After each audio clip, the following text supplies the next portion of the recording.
Hello and welcome to PFF Fantasy Football Podcast. I'm your host, Ian Hartitz, and joining me as he always does on this lovely Sunday night, my friend, the one, the only, Dwain "The Rock" McFarland, coming live from the fine folks over at MB Fantasy Life. Dwain, happy week 3. It's done. We're on to week 4, but we're still in week 3. You know how it goes. Yeah, man. Yeah. I'm excited. I've been making my way through all the data, getting ready for tonight. Dude, there's a lot. And we say this every week, but there's a lot going on today. So I'm excited. It's also true every week, so no need to apologize about being, a fan of the best damn sport in the entire world. So hope you guys enjoyed that, Buckeyes thrashing over the Badgers on Saturday night. And now we can finally focus, back on fantasy football now since I got that off my chest. So, Dwain, first off, let's start off with, one of the best matchups of the afternoon. Bears took down the Texans 23-20 here. Houston covered as a 3.5-point dog, over smashed at 39.5. I look at the box scores, throughout the game just to try to maybe I can come up with some funny, stupid shit to tweet. Maybe I just see something that doesn't seem right. Maybe I see why my fantasy teams don't have as many points as I would prefer them. But Dwain, pulling up this one, man, you just can't get past it. The Bears ran for 281 yards. And guess what? David Montgomery didn't get many of them because, unfortunately, he suffered an ankle and knee injury early. And this one was listed as doubtful to return. We don't know the severity yet. But when you get a guy that gets injured in-game, they get the doubtful or ruled out in-game, I tend to be a little more pessimistic with those situations. So, Dwain, early chance for us to kind of get a hold on this Bears backfield and what exactly it is now behind David Montgomery. At least to start, man, it was quite the Khalil Herbert show ahead of Tristan Ebner. Yeah, for sure. Looking at it, Herbert pretty much got all of it. This is what we saw in the preseason. Now, Ebner did get out there a little bit, but even if you look at all of the long down and distance, the 2-minute offense, all that stuff went to Khalil Herbert. He had 67% of the long down and distance on the day. So obviously it's a little bit lower because Montgomery had some of that early, but he played 100% of the 2-minute offense for the Bears as well. So he not only led the way in the rushing attempt department, which we expected, like the one spot where we thought Tristan Ebner could create a potential challenge for him was really in the passing down on the passing downs. And that didn't come to fruition. So I think you probably have a guy that, like what we had with Montgomery, you're probably going to get 70% of the snaps with Khalil Herbert, for any of the games that he misses. I know that Edwin Porras tweeted out earlier in the day, he's a guy that we love on the pod. He tweeted out about Montgomery's injury and just said, it could be a high ankle sprain, but it could also be a PCL. And, so those are, you're looking at, 2 to 4 weeks probably. And again, that was a very early assessment. We'll get more news, but it definitely doesn't seem like something where, we're going to turn around and have David Montgomery back next week. That will put Khalil Herbert on the cover of most waiver wire, week 4 articles, and for good reason. This is the exact type of running back that you sign off the waiver wire and he goes immediately into your RB2 slot. So if you already have Herbert on your roster, good for you. We won't be victory lapping those injuries, though. It's not cool. I do know a certain FFPC team that's ranked really, really highly right now that happens to need a running back. And it has Khalil Herbert, maybe God. The Girl Scout Saunter. I don't know. It has Khalil Herbert on it, man. That team's 30th overall. And we don't have a running back. We just have receivers out the wazoo. Now we do, Dwayne. All right, for at least a week.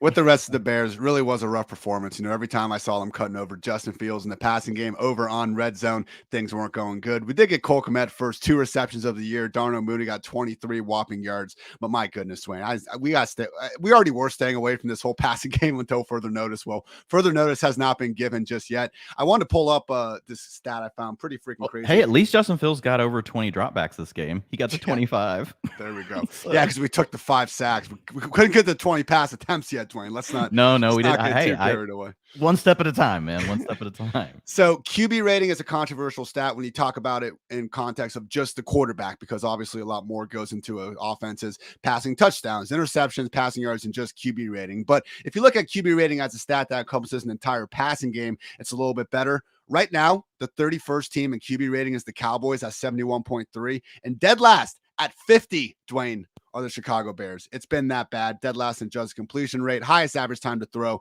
Everything that could gone wrong has gone wrong with the Bears. To be fair, Justin Fields did get banged up in this one, was in and out of the medical tent. Byron Pringle was out with a calf injury. Velus Jones is out. Ryan Griffin's out. The few pieces that the Bears actually have tried to give Justin Fields that we usually mock throughout the offseason is like, how can you realistically expect anyone to make this work? Even those guys have been hurt. So yeah, Fields has been terrible. So it's a situation, but a win is a win is a win. Good for Bears fans. Now, Dwayne, the other side of the ball, Davis Mills, not a good performance by him, and we couldn't even really get our guy Brandon Cooks going. So a lot of disappointments here in this passing game. In the run game, though, Dameon Pierce now 2 weeks in a row just absolutely dominating the early down share. I will never, to my grave, understand why he didn't dominate the early down snap share in week 1. But you know what? It's in the past. It's in the rearview mirror. We don't have to worry about it anymore. Dameon Pierce in this one, 20 carries, 80 yards, and a touchdown. Continuing to look good doing it.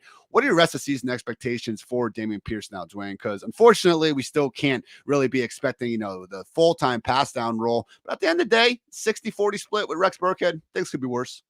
Yeah, I mean, it's tough because it's an offense that we know is going to trail a lot. It's not a high-quality offense. So today he had 0% of the long down and distance work. He had 0% of the 2-minute offense. That all still went to Rex Burkhead. But again, he's a young player. And sometimes we see after a bye week, like they start to take on more responsibility. I still won't be surprised if Dameon Pierce starts to take on some of the passing down work as the season goes. If he can just pick up a little bit of it, Ian, like it would make us feel a lot better. Right now, it's hard to grade him as much more, than like a low end RB2. 80% of the rushing attempts gets you into the low end RB2, conversation, even if you're on an offense that's not that great. And he has shown he has explosive playmaking ability. So there's always a chance he breaks a long one for a touchdown. It's just the fact of like when they get so far behind, like how much is that going to limit, how much he's going to be on the field. And especially in PPR and half PPR, like we would just love to like pick up, some of those, those just easy little, receptions, late in the game. His target share was 7%. So not good, but he's getting targeted a little bit. Targets per route run, 22%. But in college, he was a good pass blocker. He was also a good receiver. So I'm still holding out hope that maybe after the Texans bye week, we start to see a little bit more of Dameon Pierce in the passing game. If that happens, man, like even on this offense, like we're talking about a guy that can start working his way to the high-end RB2 conversation. Heck, we could be talking about him as an RB1, like if he starts taking over passing down work. Right now, low-end RB2. Next up, we had the Titans take down the Raiders 24-22. This one got exciting at the end, as a lot of these games I feel like have been first 3 weeks of the year. Lovely start to the season. Tennessee, of course, covered as 2-point dogs. The over just barely cashed at 45.5. Derrick Henry can catch the football, Dwayne. 5 catches, 58 yards. He didn't have one reception going into this week, and they actually had Dontrell Hilliard back this week. So if he was ever going to catch passes, it should have been last Monday night against the Bills. But no, they were kind of being annoying with Hassan Haskins, even getting some of those pass down snaps, even before, things got out of reach in the third quarter. So with Henry, Dwayne, again, we know that any single week that the Titans don't get their freaking doors blown off, Derrick Henry's going to have a chance to get 20, even 30 rush attempts. And he did good work with those today. I mean, had a touchdown, could have honestly had a second touchdown. He got tackled at the 1, and then Ryan Tannehill had to, go do Ryan Tannehill things and take the sneak for the score. But Henry looked better than he has, in quite some time out there. Do you think we can honestly even come close to expecting these 6 targets again, or was this fluky, or did we actually see something in terms of Henry playing more in terms of 2-minute and stuff like that?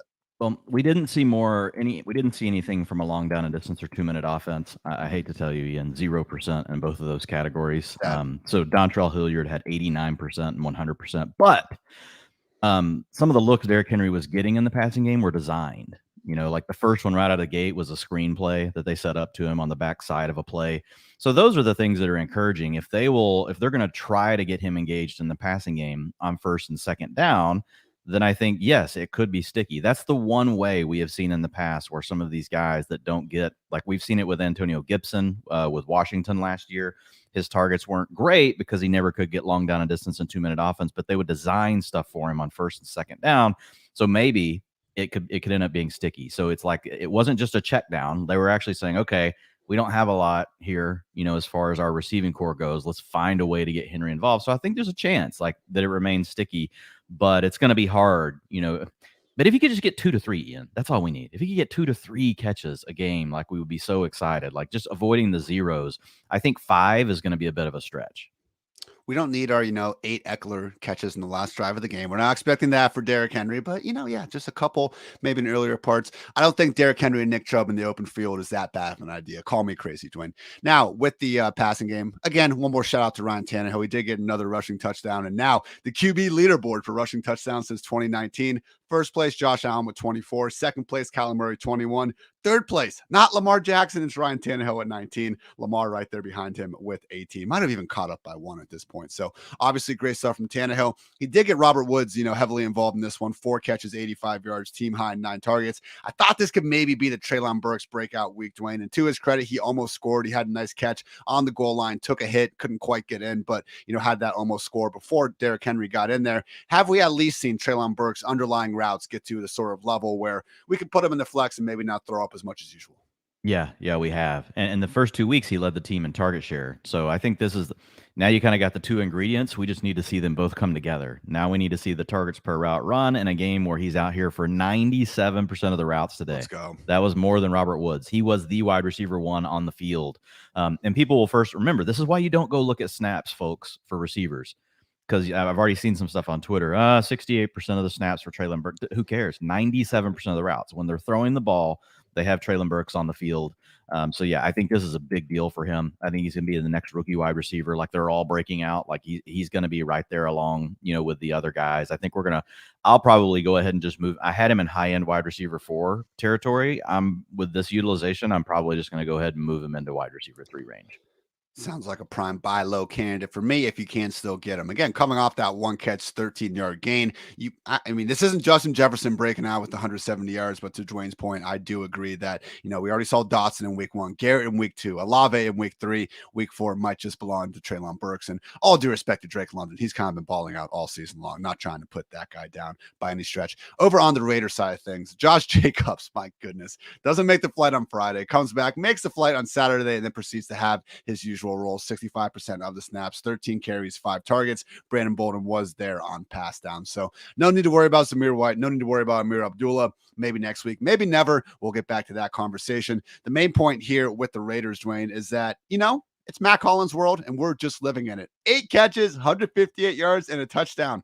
Through 3 weeks, the number 1 leading receiver on the Las Vegas Raiders is Mac Hollins at 240. Devontae Adams is all the way down there at 189. Darren Waller at 151. I mean, I know Hunter Renfrow is out, man. I know he's Mac Hollins. I know it's a 3-week sample size, but this is just stupid, Dwayne. What the hell are we doing here with Mac Hollins leading the Raiders in receiving? I don't even have a take on it. It's just stupid, man. Yeah, well, it could be a problem because what we were counting on was, okay, great. This is Seth Roberts all over again. Derek Carr's always been doing this to us. Yeah, he has done this. You're right, Seth Roberts. I forgot it. That's a good pull. But it could be an issue just because our thought process around this passing offense and why we were fine drafting all of these receivers was it would really be consolidated around 3 players, and they're running plenty of plays. I mean, they had 70 snaps today. 53 of those were passing plays. So, I mean, they're throwing the ball plenty. Of course, they're trailing a lot, as well. The Raiders, kind of had a rough start. Last week, they got out ahead, of the Cardinals and then ended up losing at the end. But they were pretty much behind the whole time in this game. And so that definitely drove some of the passing. But if Mac Hollins is going to be involved, and look, we don't think he's going to lead, but even if he's an active number 4, right, as the 4th guy, the thing we thought about is man, we can't even name the 3rd receiver on the Raiders. It's going to all have to go to Devontae Adams, Hunter Renfrow, and to Darren Waller. But if he's going to be involved like this, it creates. We wanted the narrow target tree, right? And we may not have that. I think we have to give Mac Hollins a little bit of credit here. Most likely it will fade away, but this is a guy that's played a long time. So for him to break, I say a long time, this has got to be year 5 or 6 for Mac Hollins. It's not like he's a 2nd-year player. So I'm still going to lean into this is eventually going to go away, but it could still be just enough to be a problem to where we can't get 25% target share to Devontae, 22% to Waller, and 21% to Renfrow. It's hard to do that if Mac Hollins is pulling down, even 15, 18% target shares on a week-to-week basis. And fair play to the guy. I mean, again, 150 Dude, yards and playing a great. touchdown. Like that's just fantastic. And he's been doing good before this. I mean, the Raiders beat was talking about how I think Demarcus Robinson was kind of brought in originally to be that guy, and Mac Hollins just beat him out, took the job. Good for you, Mac. And hey, if Renfro is going to stay out, like Mac, no, we're not going to be ranking him inside the top 36 or anything. But he is someone now in that flex conversation where you don't have to feel as disgusted. Again, Dwayne, we always reference that 14 team league where we got the 3 flex spots. I threw Mac in one of those flexes today, and I'm feeling fantastic about it because at some point you start looking at your roster and just guys that are out there all the time are better than the Yeah, you're just like he's running routes, and then sometimes you run into a player that can get hot, and I think that's what we're dealing with Matt Collins right now. Few final notes from this game here. Darren Waller really could have had a bigger game, and by bigger I mean like anything here. He had a potential touchdown go off his hands early. Devontae Adams was going behind him. It seemed like they kind of ran a route in the same area, and Adams seemed pissed about it. So I don't want to call that one a drop, but he definitely dropped one later where had the potential touchdown from the 5 go straight through his hands and then got intercepted. So don't blame that one on Derek Carr. Also note that Keelan Cole dropped a touchdown late, but Mac Hollins came right back and got it. So didn't really affect anyone other than the 0.01% of Keelan Cole starting managers out there. All right. Colts took down the Chiefs 20-17, covering as a 4.5 point dog, under cash at 51.5. Jonathan Taylor, Michael Pittman, they didn't even have that big of games. Michael Pittman got going late with 8 catches for 72 yards. But behind Taylor, behind Pittman, do we give a shit about anyone in Indy, Dwayne? As a week-to-week starter, I know Hines is still a good handcuff. No, I don't think we do. And Paris Campbell, man, he's out there, he's getting the routes, it's the new, I love what, some of the innovative things that people are coming up with on Twitter with some of these guys that just have high route participation like MVS, but they don't ever do anything. He's out there getting his cardio steps in. That's all we're getting with Paris Campbell. I think Rich Rebar has a name for these guys. That's awesome. He does. He has an official award for it. Oh man, I can't remember either, but it's only a 6% target share to Campbell. Like my main takeaway here is I won't doubt it, Ian. So you saw for the 3rd wide receiver spot, Alec Pierce was back. He was out the week before with a concussion, but Ashton Dulin played well enough, I think, last week that kind of turned that 3rd wide receiver role into a rotation. So you had Alec Pierce out there 45%, Dulin 25%, but I really wouldn't be surprised at this point if one of those guys I would just start projecting at some point is going to take over for Paris Campbell. Campbell's had enough of an opportunity at this point early in the season, being out there a lot and just hasn't been able to do anything. And they need something, man. You can't center like Michael Pittman can't be the whole offense. Like you need at least some complementary option, and it can't just be the 3-headed tight end rotation. Yeah, it's nice that Woods comes out there, like looks even bigger than Mo Alley-Cox, catching touchdowns. But I think Alec Pierce, Ashton Dulin are names I would just keep an eye on, because we've seen that the Colts they're not very good either. They're having to throw the ball more than what we saw last year. This is not a team that's playing with a lot of leading scripts. So if one of them can get on the field and Matt Ryan can kind of right the ship a little bit, maybe you could find value, but I don't think it's anything you need to be super proactive about unless you're in a really deep league and you see Pierce, sitting out there on the wire. I know he got dropped a lot last week in FFPC. In those kind of leagues, I would make a proactive move. But in your typical leagues, we'll just kind of keep monitoring it. But yeah, right now it's just all Pittman, all Jonathan Taylor. Our boy Rue calling us out for giving up on watching the 49ers and Broncos game. We gave it a half, and yeah, we started early accordingly. So we'll still have the fun. It's on. It's on. We'll still have the fun PFF snaps and stuff for that when we get to it at the end. But, we give them 30 minutes to earn it. And if they don't, that's on them. And I think we can all agree. After those first 30, they did not earn it. Shout out to Dan Orlovsky, though, finally getting that monkey off his back with Jimmy G stepping up and doing him a solid. So, yeah, final thoughts on the Colts. Hey, good for Matt Ryan. I've certainly been sending a lot of, I think, deserved, criticism his way after these first 2 weeks of the year. Good, man.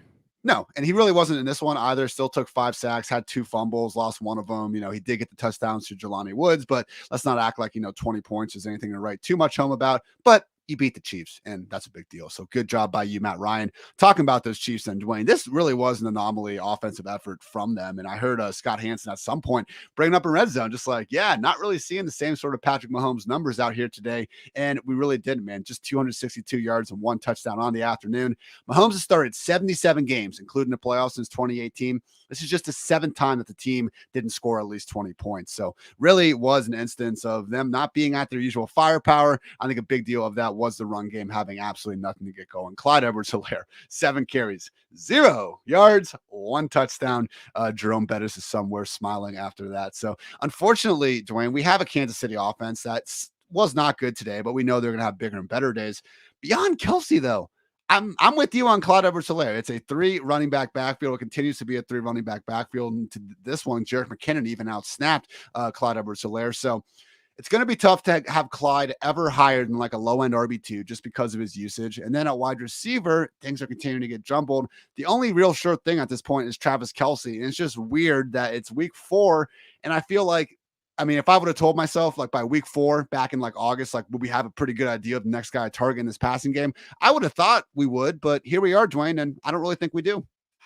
Yeah. And the thing is with Mahomes, like this is really 2 weeks in a row. Like this week was definitely worse, but I think they're missing Tyreek Hill. Like this offense is not as explosive as what it once was. And they're trying to really just take what the defense is giving them. And I know they're all saying all the right things, but they really need someone else, to step up.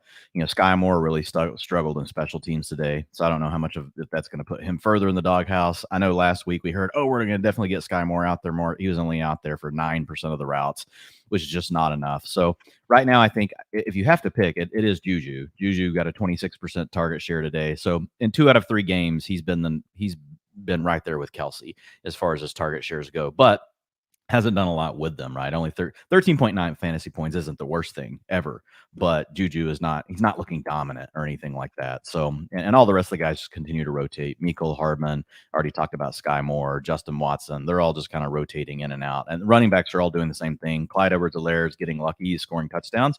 Got another one for you, but really it's an RB3 profile, only out there 40% of the snaps, only 37% of the routes, 0% of long down and distance, 0% of the 2-minute offense, only 30% of the short down and distance. So you've still got Pacheco working in a little, but it's mainly the fact that you've got Jerick McKinnon out there. McKinnon saw 52% of the snaps today. He actually outsnapped Clyde Edwards-Helaire and actually saw more rushing attempts and took all of the long down and distance and all of the 2-minute offense. So Helaire is, he's coming through, but man, if you guys can trade him, trade high. Like they are keeping 3 guys involved. I don't think it's changing. I know there's some truthers out there. He's going to eventually get it. He's not.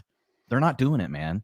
And the best path for him is if something happened to McKinnon, because if that happened, I believe he's the best remaining back on the team to take the passing downs, right? But if something happens to Pacheco and that pesky 10 to 15% that he gets every week, that's just going to go to Rojo. They're just going to bring Rojo in, and you're going to still be dealing with 3 players. So this is also a Chiefs offense that just doesn't look as good, Ian. So Clyde Edwards-Helaire is a prime sell high. And it's funny, people on Twitter man, you can't sell him for anything. You guys go check like the Yahoo trade calculator. People are trading Clyde Edwards-Helaire, not the trade calculator, but it's just if you go look up his name, you can see all the trades that have gone down for Clyde Edwards-Helaire like in the last 2 days. Dude, people are getting good stuff for Clyde Edwards-Helaire. So you may think that your league mates know all about utilization and stuff because you listen to it. A lot of people don't. All they see are the fantasy points. They just see Clyde Edwards-Helaire. Oh man, another 15-point gain. He's an RB1. You can move Clyde Edwards-Helaire for probably more than what you think. Now, if you play in a super sharp league, great. You know that and you know how to handle your league, but I would definitely be kicking the tires on trying to move him. With let's say something does happen to Clyde Edwards-Helaire, he gets banged up. He's gotten banged up in each of his first 2 years in the league. I'm knocking on wood, but I feel like McKinnon would be the guy we probably actually want to have here, Dwayne. He already has the the one pass you down want. work.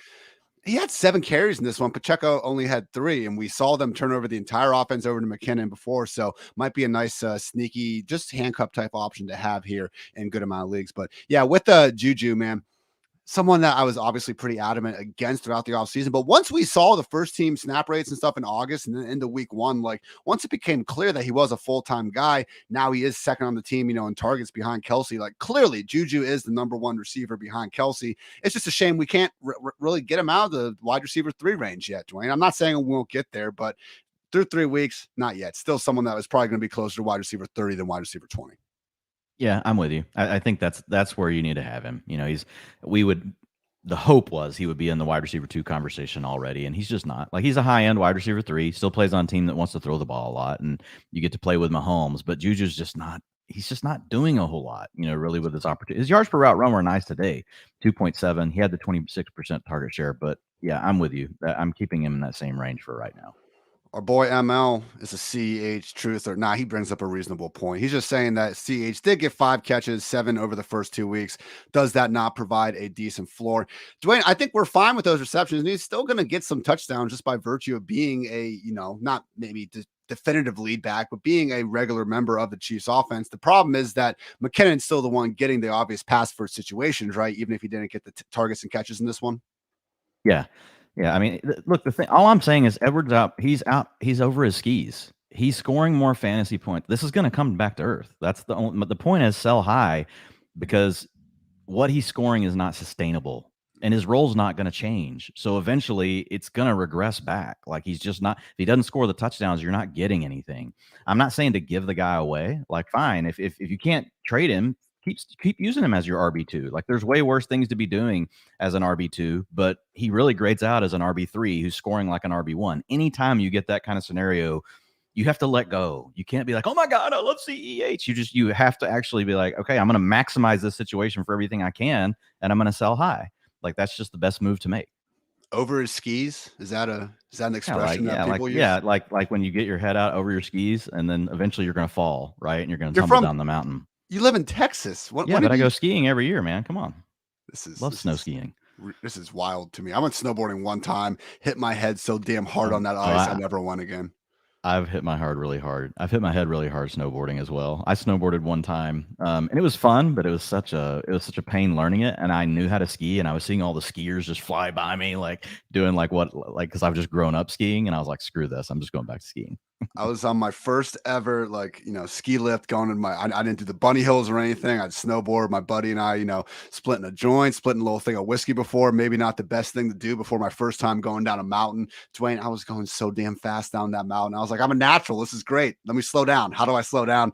Things got messy after that. But enough snow stories. Dolphins took down the Bills 21-19 in the opposite of a snowy environment. Guys are cramping up all over the place in this one. Dolphins covered, obviously, as a 4.5-point dog. Under cash at 54.5. Dwayne, the Bills ran 90 plays. They had 497 total yards. The Dolphins ran 39 plays. They had 212 total yards. And Tua Tagovailoa is 3-0. He's taken down Josh Allen and Lamar Jackson in back-to-back weeks. The revenge tour is going to Cincinnati and Joe Burrow next. Shout out to Mike McDaniel and the Dolphins, man. Now, I think if they play the Bills 100 times, the Bills might win 80 of those. But hey, man, win is a win is a win. And just the toughness that Tua had, I guess we can call it. I have no idea how he's allowed back in that game. Obviously, I thought he was obviously concussed. Seemingly everyone thought he was concussed the way he was stumbling back around. They said it was his back. There's no way. They are so full of it. It was not your back does not make you get up and all of a sudden lose your balance and go to fall down. And like he's shaking his head, like it's very obviously a concussion. So I understand, Bills fans, they're always so great on Twitter, Dwayne, when you have something good to say about their squad. But God forbid you try to, say anything that could put them down and they get defensive in a hurry, which is great. God love that loyalty.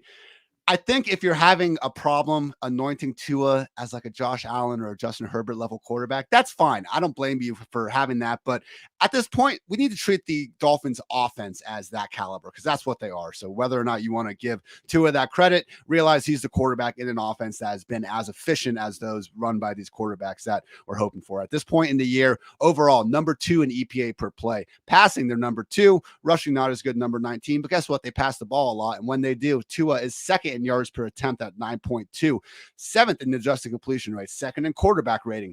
Is he just dinking and dunking and getting help? Nope. His average target depth, 8.4 yards, the exact same as Patrick Mahomes. Actually, 59.4% of his passing yards have come from like air yards. So that's actually tied for 7th. He's going more down the field than most quarterbacks throughout the league and generally being pretty successful doing it. Add it all up, Dwayne, in the top 2 receivers in this offense, Jalen Waddle and Tyreek Hill. Just in that order for this stat, top 2 wide receivers, top 2 players in the NFL in yards per route run.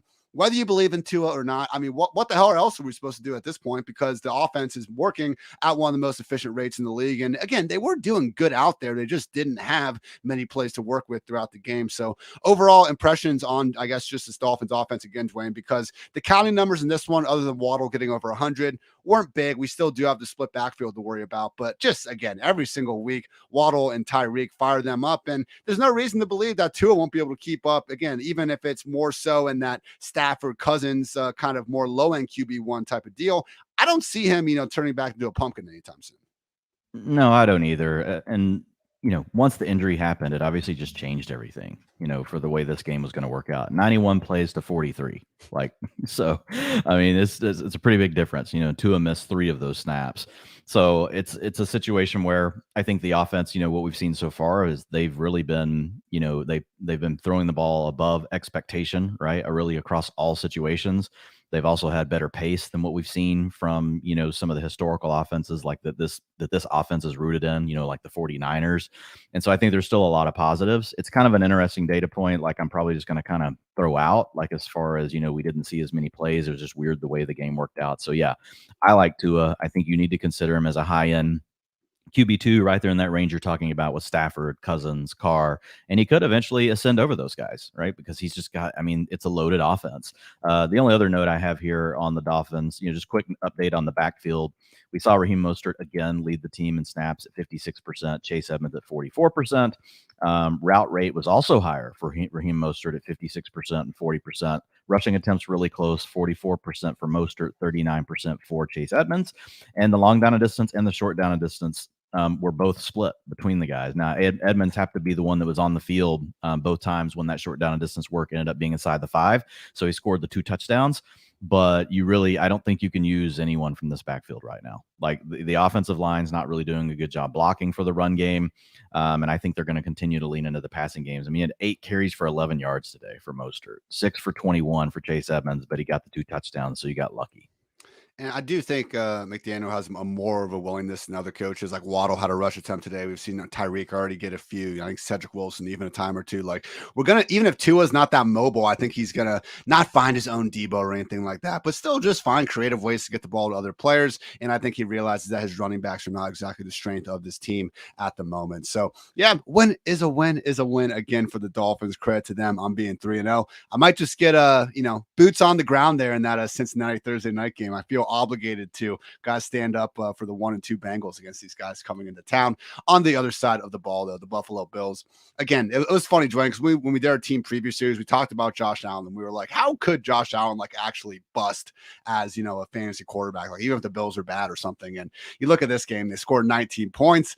400 passing yards, 2 touchdowns, and we got another 47 rushing yards out there. So Josh Allen well on his way to racking up his 3rd straight overall QB1 finish. As I said a few times, I'll put him in selective company. Only Brett Favre and Steve Young have had the 3 straight overall QB1 finishes in NFL history. So love Josh. Obviously, we love Stephon Diggs. What do you see from the rest of the passing offense, though, Dwayne? We know the Bills aren't huge about running it, but we did today have Devin Singletary and Isaiah McKenzie give us plenty of good production through the air. Do you think this was a 1 week of, hey, you guys are in the Bills offense, these things happen to players on the Bills offense, or can we actually trust Singletary and McKenzie as more than just role players moving forward?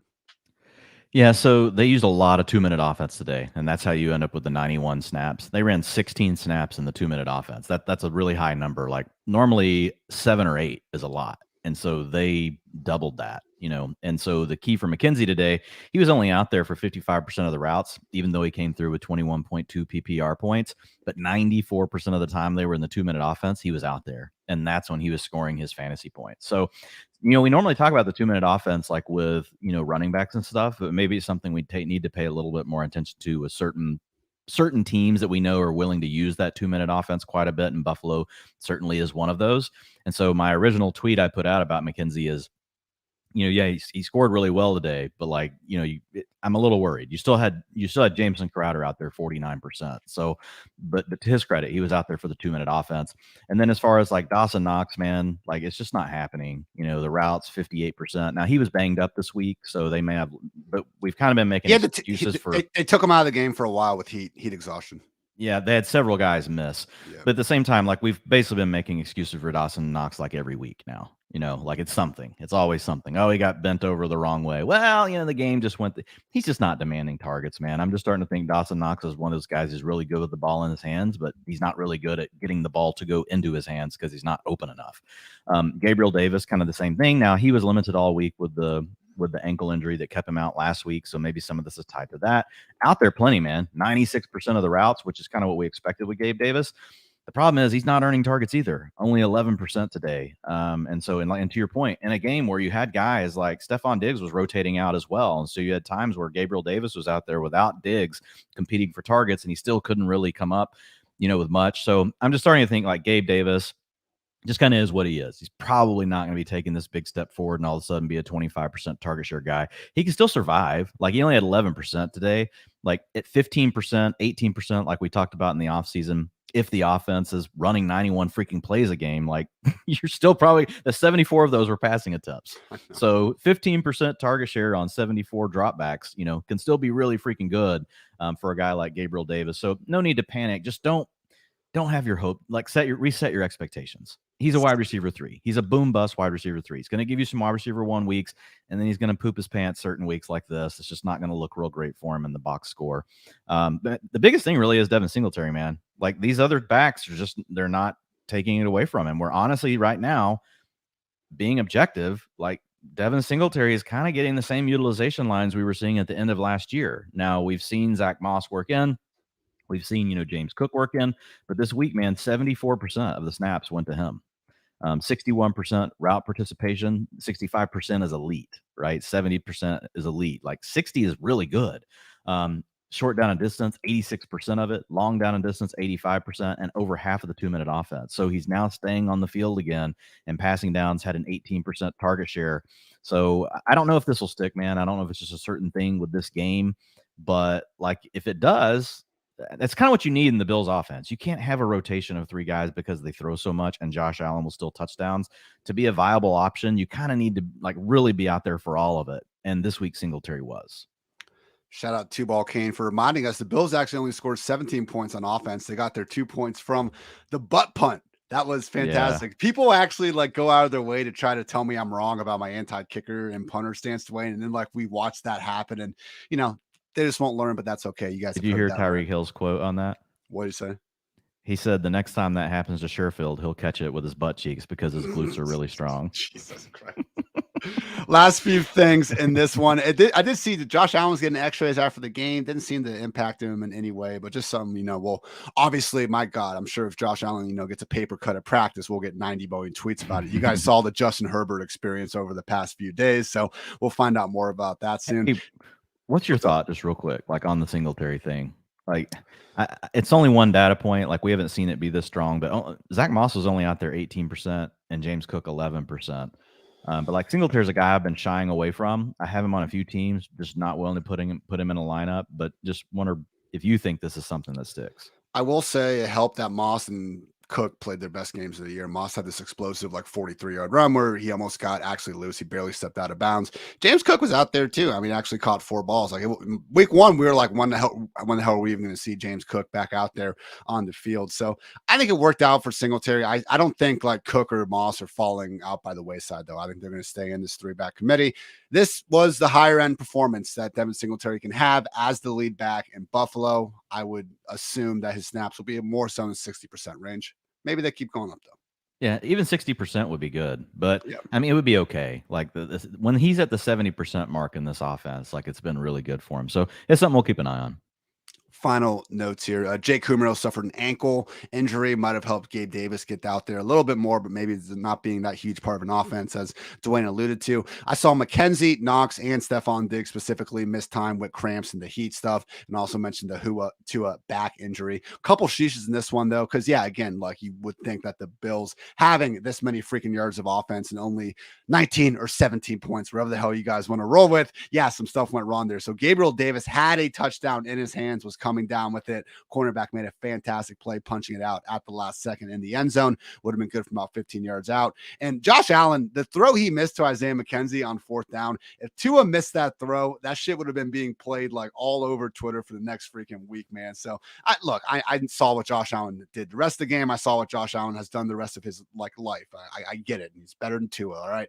Everyone that just needs to derive every single game we watch, like who's better in the grand scheme, like who's better if we have a fight to the death tomorrow. tomorrow with these two quarterbacks. So, but it was objectively a terrible miss from Josh Allen on fourth down to a wide open Isaiah McKenzie, and he skipped the ball in about 5 yards short. So that happened. And then also the Buffalo defense on the other side of things had an easy pick six. Tua did not see Matt Milano undercutting the slant. Milano just straight up dropped it. Could have been a pick six for Buffalo. It was not. And with that, we have the Dolphins win.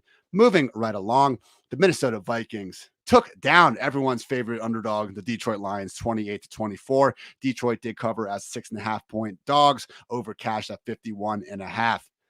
Justin Jefferson, Dwayne, this one hurt. 3 catches, 14 yards against the Lions. Come on. I know they're the Lions. They're better than they used to be, but in a game where Cousins throws for 260 and 2 tutties, like doesn't seem to have that much of a problem out there. I mean, my God, after seeing week 1, what Jefferson did to Jair Alexander and company, I know Jair didn't shadow him in the game, but again, just what he did to that Packers defense seemed like, just the start of what was going to be a weekly, just one amazing game after another, back-to-back disappointing weeks. No, we're not going to bump Justin Jefferson outside the top 5 receivers, but do you have any, I guess, newfound thoughts on the Kevin O'Connell Minnesota Vikings offense after having 3 weeks where 2 of them, let's face it, weren't nearly as good as week 1 for one Justin Jefferson? No, I don't. I think, we're still early in the season. I think you're going to see this offense continue to evolve, and they'll just get more comfortable. I mean, it is what it is. Like if somebody's disappointed in Justin Jefferson, like the only advice I can give you is just go try to get him. I mean, he's still going to end up being one of the top 3 receivers, in fantasy football. I mean, I think the positive today is you see Adam Thielen get a little more involved, 22% target share for him. TJ Osborne also saw a 22% target share today. He was out there for 79% of the routes, so he's basically running in the slot for the most part. It would be nice to see some of these other guys potentially provide some value as well. I don't think we have anything to worry about, with Justin Jefferson, but it's nice to see Thielen and Osborne actually able. So Thielen had 18.1 PPR points today, and Osborne had 18.3. This was like anti last week where we had every single great running back busting all over the place. I mean, by halftime this week, Jamar Chase had negative points. Tyreek Hill was barely over 1. Jefferson didn't do anything. Cooper Kupp saved his day with a rushing touchdown. And even that for him was a relative disappointment, in terms of what fantasy managers have been getting spoiled with. So don't sweat Justin Jefferson. Just wanted to get that out of the way because, yes, great job by Thielen getting back in the scoring column. Streak lives on, Dwayne. Adam Thielen has not gone 3 straight non-injury-induced regular season games without a touchdown since 2018. Re-racked the counter there and continue to fire him up as long as he's healthy in these sort of matchups. That's why we drafted Adam Thielen. These are the sort of matchups we should be starting him in. Dalvin Cook, unfortunately, did get injured. I saw dislocated shoulder. Shout out Dr. Edwin Porras, man. He said before the season that Dalvin, in his opinion, the shoulder issues were more actually problematic in anticipating a future injury than what, guys like Christian McCaffrey and Eckler have been going through. Not Eckler, Christian McCaffrey. I think Derrick Henry was actually the other one he was bringing up. So without Dalvin, we did see Alexander Mattison come in, get a short goal line score. And, Dwayne, it was one of those things where throughout the offseason, we wondered with the new system if, maybe Mattison wouldn't have the same every down snap role that we've seen him have when Dalvin Cook missed time. Well, in the best kind of samples we've had, which is usually first team preseason snaps when the starting running back isn't playing, Madison continued to take everything. So past history, in previous seasons tells us that he's going to be the feature back. This preseason tells us he's going to be the feature back. I think Madison is going to be the feature back. The problem is we did see last year Dalvin play through, this injury at certain times. He even went bonkers against the Steelers. We weren't even sure if he was going to suit up before, 15 minutes before the game. So I feel like it's this, and I think this is kind of the strategy we took last year. It's not quite a 1-for-1, Dwayne, but you're starting Alexander Mattison in any league you're in. Show me your 4-team leagues, and you're starting Alexander Mattison if Dalvin Cook's out, and you're starting Dalvin Cook if Dalvin Cook's playing. That's basically what it comes down to. Yeah, for sure. I think with Mattison, like I would prioritize Khalil Herbert over him on the wire just because I think Montgomery's more likely to miss multiple games here. Cook, like you said, he's a guy that we've seen actually play through this pain. He's used to this. He's been having these injuries, like back to college, maybe even high school. So something that he's learned to deal with. And, we've seen him active on game days, even after not practicing all week, with this situation. So it's something that we'll keep an eye on. But to your point, like if it is Madison, you're for sure going to fire him up. Like he's going to be, a high-end RB2 at a minimum. I hadn't even looked at next week's matchups. He could end up being, an RB1 depending on what the matchup is. So, yeah, I'm all in. Like, and it sucks, man, because Dalvin Cook was about to have a day. He was already at 14.6 fantasy points. He was already nearly at 100 yards. It was a great matchup. The Lions are, they give up a lot, on the ground to backs. And it was like one of those perfect storm kind of situations. Dalvin had disappointed the first 2 weeks. He had this great matchup. Like his utilization was looking great. And like he was about to pop. Like this probably was going to be a 25-point outing from Dalvin Cook. And then the shoulder injury got him. On the other side of the ball, Sun God kept on doing Sun God things. Maybe had the touchdown streak snapped, Dwayne, but come on, beggars can't be choosers here. Amon-Ra, 6 catches, 73 yards on 9 targets. Every week, wide receiver 1. This is not going to change that at all. Also, shout out Josh Reynolds, 6 catches, 96 yards.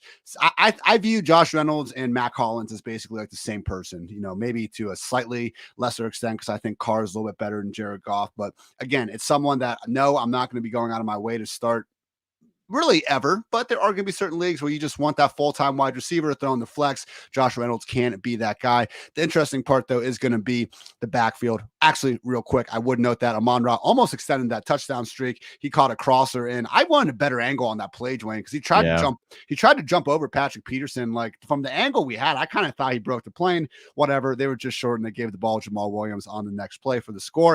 And that he also missed time after that. You saw him get hurt. So the ankle injury.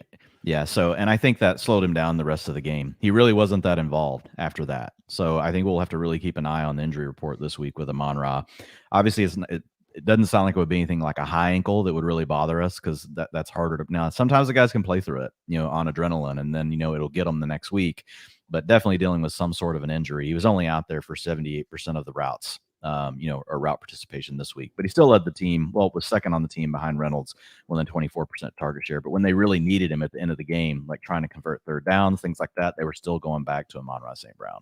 As Mike noted in the YouTube comments, love all you live listeners with us. A lot of injuries league-wide today. I will say, as someone that is literally on my freaking computer, not touching grass, from 1 p.m. to when Dwayne and I are talking to you guys now, like every single person, I think, with the exception of David Montgomery. I feel like David Montgomery and the Saints wide receivers, who we'll get to in a little bit, most of those other guys end up coming back into the game. So guys like Amon-Ra, the bad one with Tua, the bad one with Garrett Wilson for a second. I thought he was really hurt. T. Higgins, some of these other guys that looked bad at first, they actually did come back. So yeah, the T. Higgins hit was massive. Yeah, he was down like not moving, and then he just pops up smiling because the dude's a freaking savage and put on that was scary. Catch touchdowns. So love that. All right. Last thing here with the Detroit backfield. So it came out that DeAndre Swift, who's been playing through the ankle injury, is also dealing with the shoulder injury. So that's why we continue to see Craig Reynolds, eat into the backfield share a little bit, but it really was most of the Jamal Williams show. 43% snaps for Williams, 20 carries and 2 targets,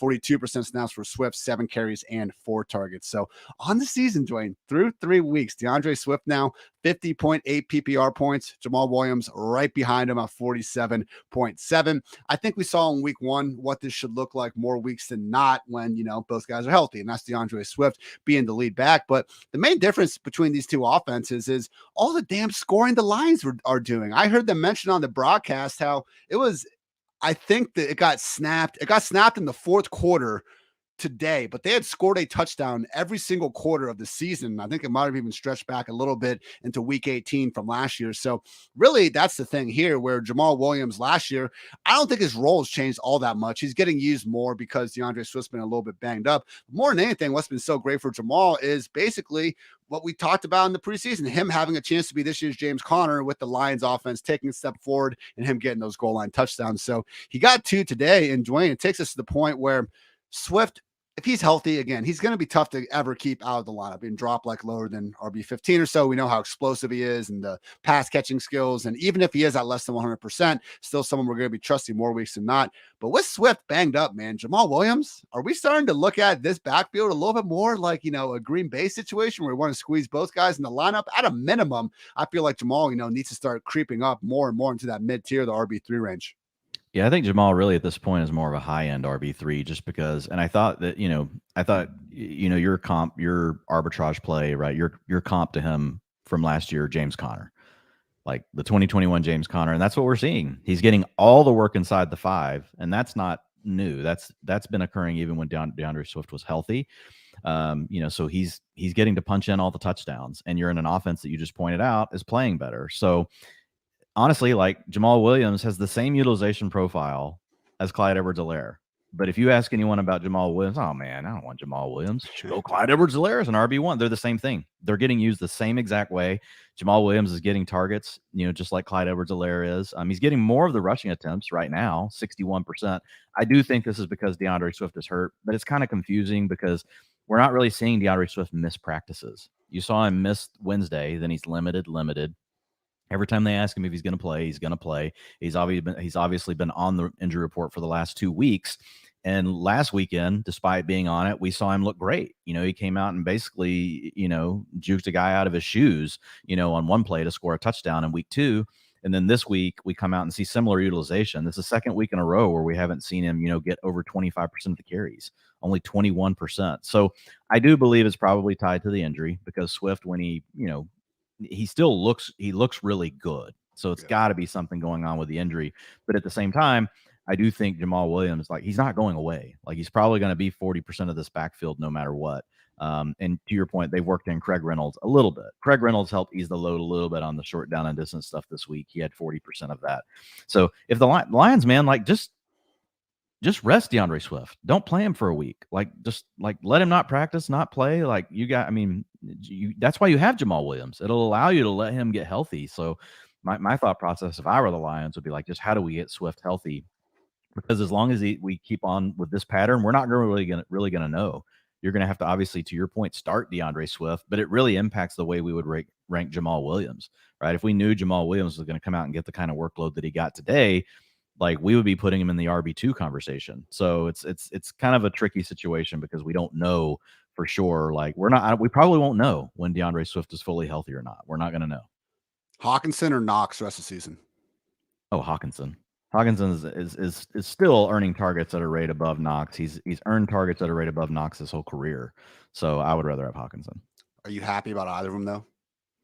No, I'm not excited. I'm much more willing to be throwing TJ Hawkinson though in my lineup. He's a mid-tier tight end one. Knox is a fringy, high-end tight end too. I'm probably moving Knox down, to be honest.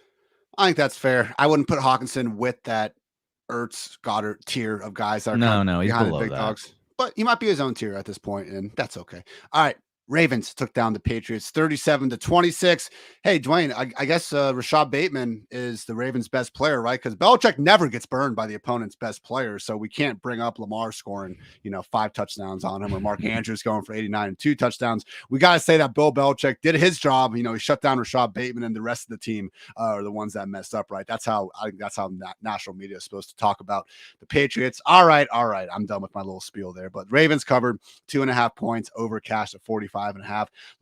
Lamar Jackson, 12 touchdowns in his first 12 quarters. Pay the man. He keeps on keeping on. And again, it's just beautiful, man, what he's doing as a passer and as a rusher. And this is MVP level Lamar Jackson, man. In 2019, when he won the MVP and lit the damn league on fire. The first 3 games of the year, he had 863 passing yards, 7 touchdowns, no picks. This year, 749 passing yards, 10 touchdowns, 2 picks. Rushing, he actually has 243 rushing yards and 2 touchdowns at this point in time. He was at 172 and 1 rushing touchdown 3 weeks into 2019. So the numbers are there. I think this team isn't even as complete, especially on defense, compared to what we saw from that 2019 unit. So then you can argue that he's actually, I think, carrying a heavier load than what we even saw back in those days. So incredible performance by Lamar Jackson, incredible performance by Mark Andrews. Unfortunately, though, Dwayne, Rashad Bateman was kind of the odd man out here, just 2 catches for 59 yards, had chances for a lot more, but unfortunately, it's another game with only 4 targets. I would really love if Bateman could be busting on games with 8 to 10 targets, and we don't have to keep relying on him just being excellent on,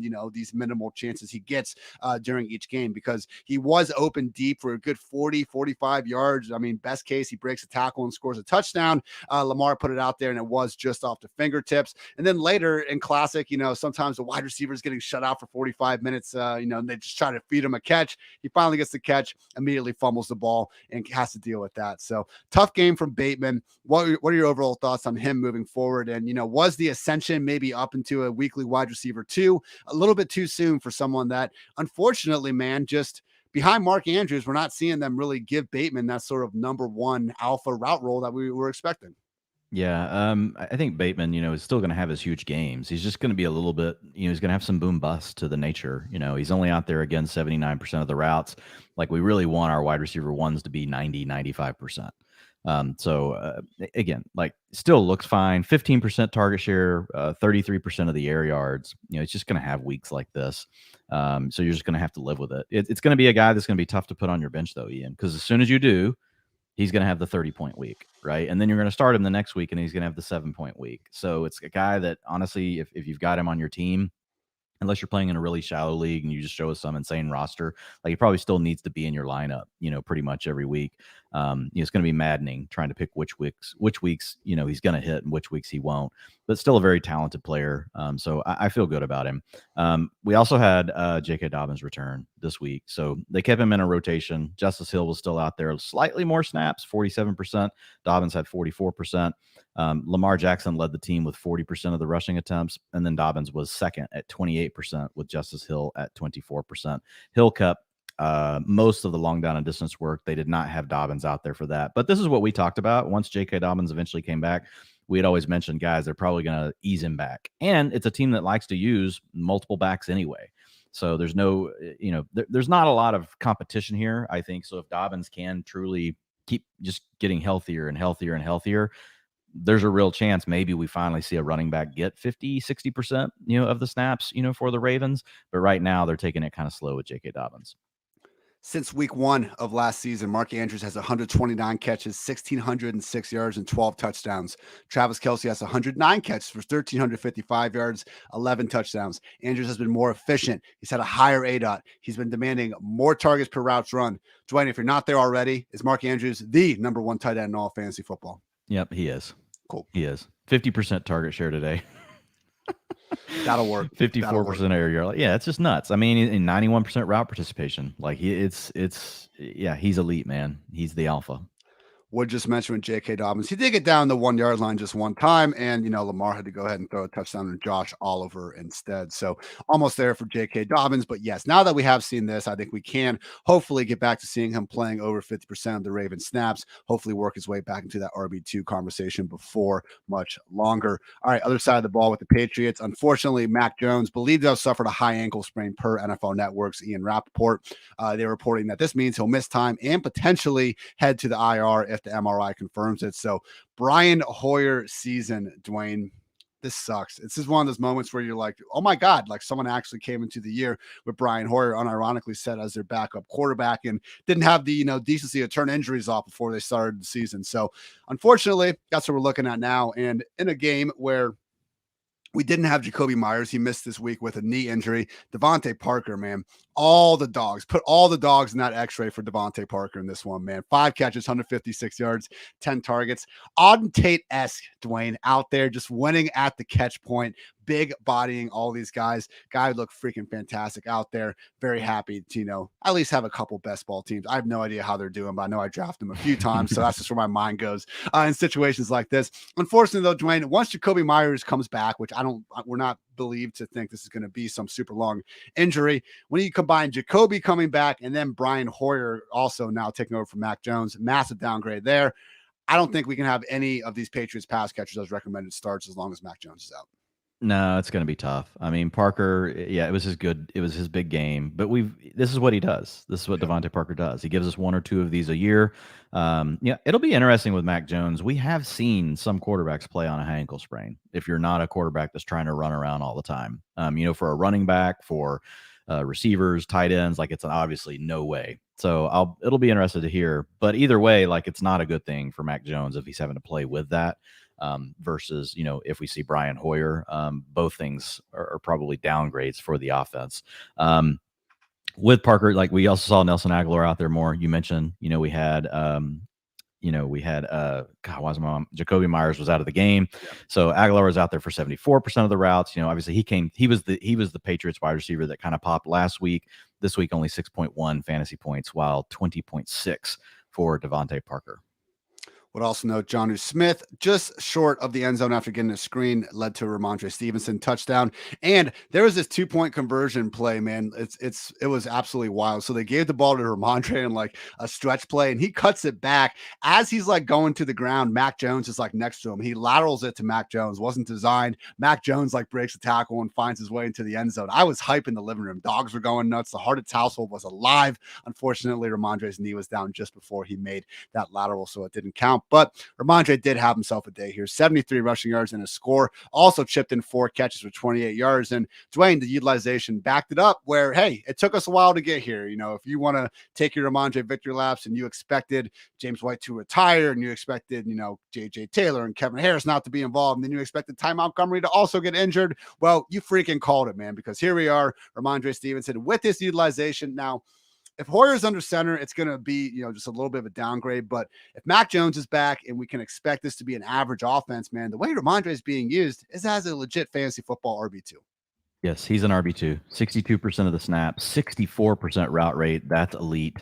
54% of the rushing attempts. He had 60% of the long down and distance, 100% of the 2-minute offense, and he played 60% of the short yardage situations as well. That is nearly an every down back. Damian Harris, obviously still involved, had 46% of the rushing attempts, 38% of the snaps. So as long as Ty Montgomery is out, this is great for Ramondre Stevenson. And maybe he can play well enough that even once Ty Montgomery comes back, they just let Ramondre stay in the role that he's in. I mean, it's borderline RB1. He's in a borderline RB1 role. He scored 20.1 fantasy points today. Obviously, we would like to see Mac Jones there instead of Hoyer. That's going to hold the offense back, like the overall ceiling. How many touchdowns can you score? The Patriots offense just doesn't look good, period. It really doesn't matter who's been out there. So it's something we'll have to kind of, it'd be a lot better, like if we could have Mac Jones, but he's borderline RB1 with his utilization right now.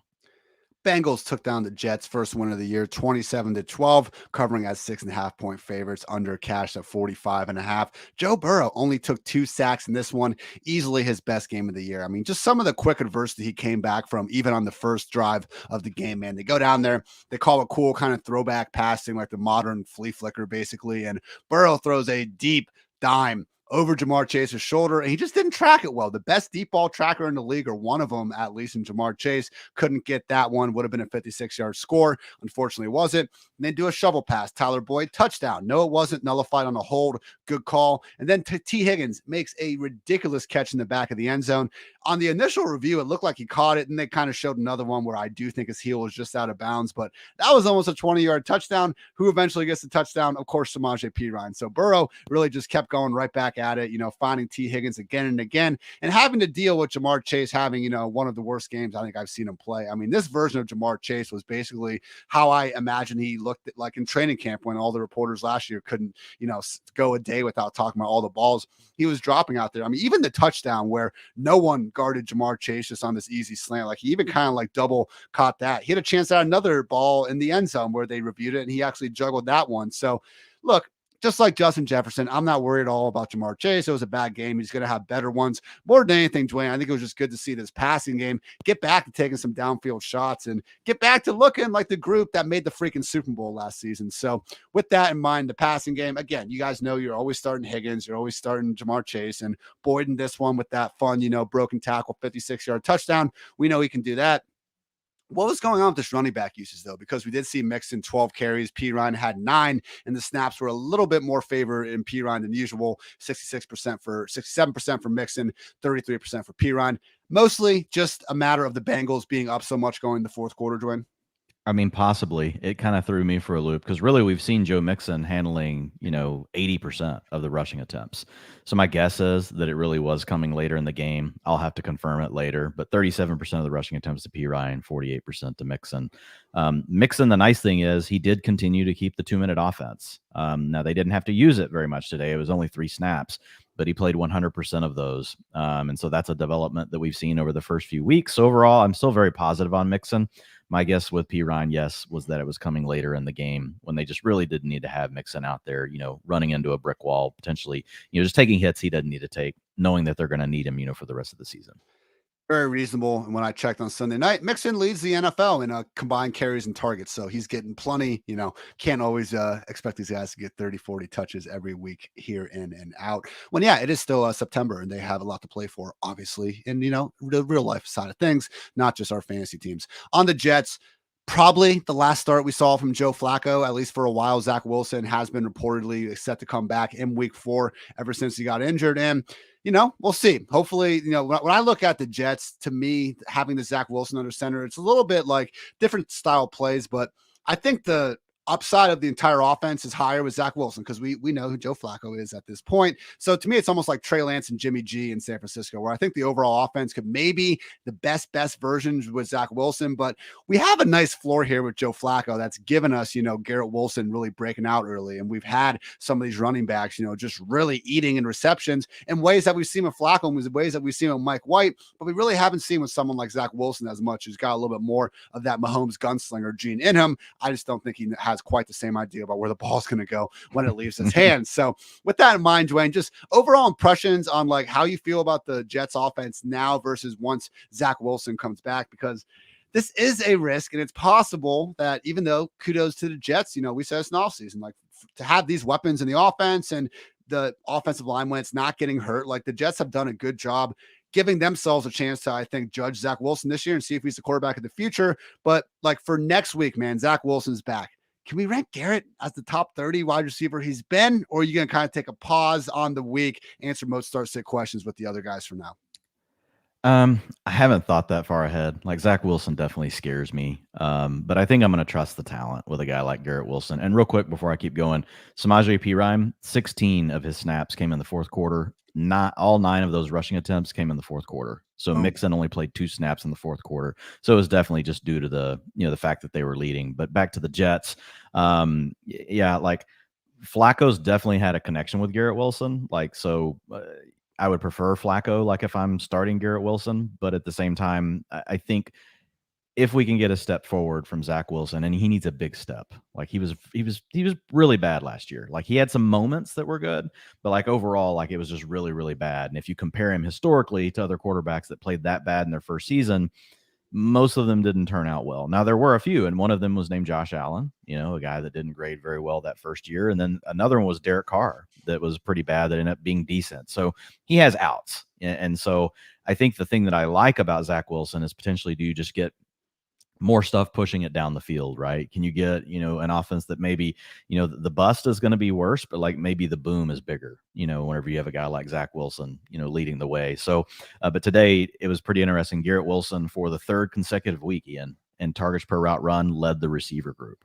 So Elijah Moore led the team with a 20% target share, but he was out there 98% of the routes. When you look at Garrett Wilson, he had a 21% targets per route run versus 16% for Elijah Moore. Still love both of these receivers, but Garrett Wilson's been very impressive, man. And he, like you said, he was knocked out of the game for a little bit with the rib injury. He was only out there for 67% of the routes.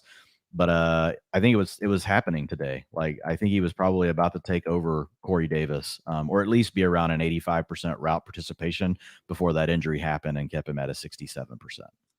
Elijah Moore did almost have a 22-yard touchdown. It was in his hands, tight coverage. It's funny, Dwayne, because I'll have some of these where like, I don't consider that a drop. And I mentioned the Gabriel Davis one. Like when the defender actively like punches it out, like that's a pass deflection. That's a PBU. That's not a drop in my opinion. But sometimes if I'm like, should I like mark that down as a sheesh or not? Like if I get the replay on the quarterback and it shows them like throwing their hands on their head or, doing that thing where they're telling them they should have gone a different way, that's when we know that something was going on there with the wide receiver. Could have been a bigger day for Elijah Moore.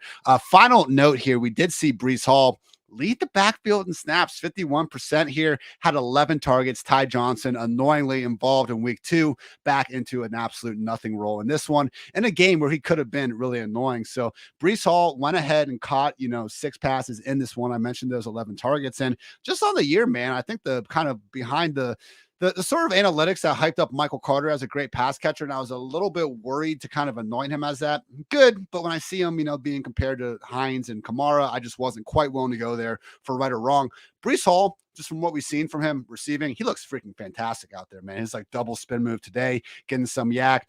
Number 8 among eligible running backs right now in yards per out run, 4th in targets per out run so far. I mean, this is if we can get Breece Hall even a little bit more like 60-40 with Michael Carter as the primary early down one, now we can get behind these guys. Was this usage enough for you to all of a sudden get Breece back into that kind of upside RB3 conversation? Or do you still just think this is a little bit too muddled for us to mess with too much right now? Yeah, I just left him there anyway, even just because I didn't know for sure if the Ty Johnson thing was 1 week or what. So like, I think you just keep him there. Honestly, and he's playing so well. Like this is a guy that when you look at his efficiency and everything, he's kind of the opposite of Clyde Edwards-Helaire. When you look at his underlying data, even though his utilization isn't quite where we want it to be, like when you look how explosive he is, you look at his yards per route run, all these other things, it's basically just screaming in your face like this guy is a monster. It's just a matter of like, when does he take over? I had slightly different numbers, 54% snap rate today for Hall versus 46%, for Carter. You mentioned Carter kept the lead role, on the early downs, 55% of the rushing attempts, but 40% to Breece Hall. And Hall was out there for 70. He's getting all the sub package stuff. Short down and distance, 75% to Breece Hall. So that leads to carries inside the 5. That leads to touchdowns. 81% of the long down and distance went to Breece Hall. They did split the 2-minute offense 50-50. So it's basically a near coin flip between the two, with Breece Hall slightly in the. Actually, I prefer Breece Hall's role right now to Michael Carter's. So I will definitely flip them in the ranks this week. And it's a player you just want to be ahead on, man. Like a guy like Breece Hall, you want to be ahead of the curve on it.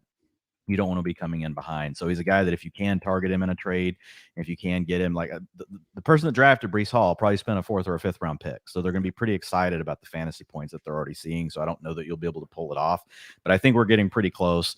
And I won't be surprised if this ends up being like a 65%er to Breece Hall within the next couple of weeks. He just really looks that good. And they've already shown us like they're getting Garrett Wilson on the field more. They're a better offense with Breece Hall on the field, in my opinion. And I like Michael Carter. I think Michael Carter looks good, but what Breece Hall is showing us is really at another level. So I'm super excited about him. One other note, man, what are we going to do with Tyler Conklin? Dude just keeps on doing this, Ian. 75% of the routes today, 8 targets, 8 receptions, 84 yards. What were Uzoma's snaps? That was his first game back 31%. 31%. Well, what they pay Uzoma more money for then? Like, okay, I guess we are doing it, but fuck.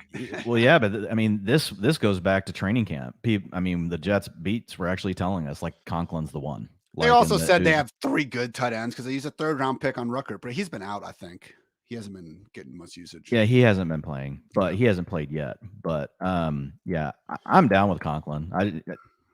Conklin was always a guy that kind of his profile intrigued me. Uzoma's really hasn't.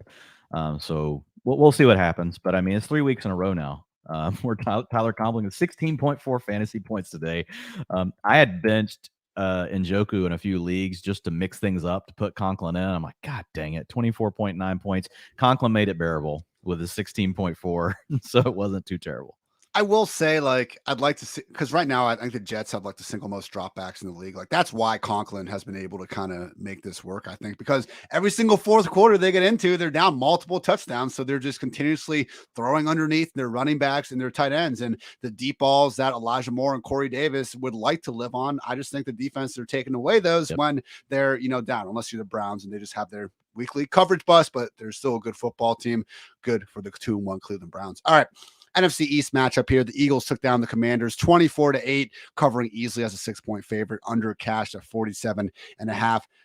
Is Jalen Hurts the rest of the season QB2, Dwayne? We know Josh Allen is 1. Jalen Hurts QB2? Yeah, there's no way that you can say that he's not. Well, I mean, Lamar Jackson is QB2. Ooh, that's where it's tough because if you look at yes, I got you to lead in for me, Dwayne, without even knowing here. Jalen Hurts rushing pace this year.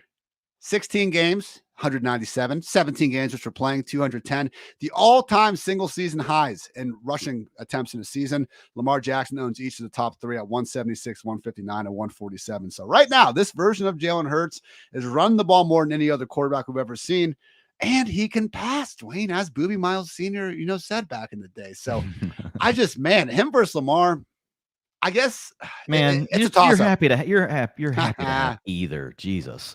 You're happy. Those 3 have just separated. That's a tier. Yeah. Okay. After that, those 3 have separated. Yeah. Like Kyler's drops down out of the tier for now. Like he could easily rejoin that tier once the Cardinals offense gets going. But right now, yeah, that tier is Josh Allen, Jalen Hurts, and Lamar Jackson. Like if you got one of those 3, like you're sitting on a gold mine right now. Just incredible from Jalen Hurts, leading the number 1 offense in the league in EPA, both overall and passing the football. Why can't they score more than 24 points, Dwayne? I've watched every freaking game this year, but with the Eagles, these last 2 weeks, like those are 2 of the more impressive offensive performances I think I've seen. And you look up and they're just always stuck on 24 points. So I don't know what it is. It's just kind of weird. I don't have a big takeaway, but can the best offense in the league, like that's what they've been to start the year, score more than 24 points, please? Be a lot cooler if they did. but that's okay because Devontae Smith still going the hell off. A.J. Brown having another touchdown on his plate as well. Just a fantastic game from this passing game. Oh, yeah, Dallas Goedert scored 2. Did suffer a shin injury, but managed to return. Devontae Smith performance, 169 yards and a touchdown. Had another big catch actually get down on the 1-yard line. So just about, 3 feet away from having an even bigger game out there. And just from watching that, Dwayne, and even the Monday night game, Quez Watkins was putting Patrick Peterson in a blender and, making big downfield catches. I just looked at, in the NFL, every team's group of wide receivers, and the Eagles wide receivers have the number 1 highest combined PFF receiving grade. They're 4th in yards per out run, 6th in yards per catch, tied for 1st in percentage of catchable passes that are caught, number 1 in QB rating when targeted.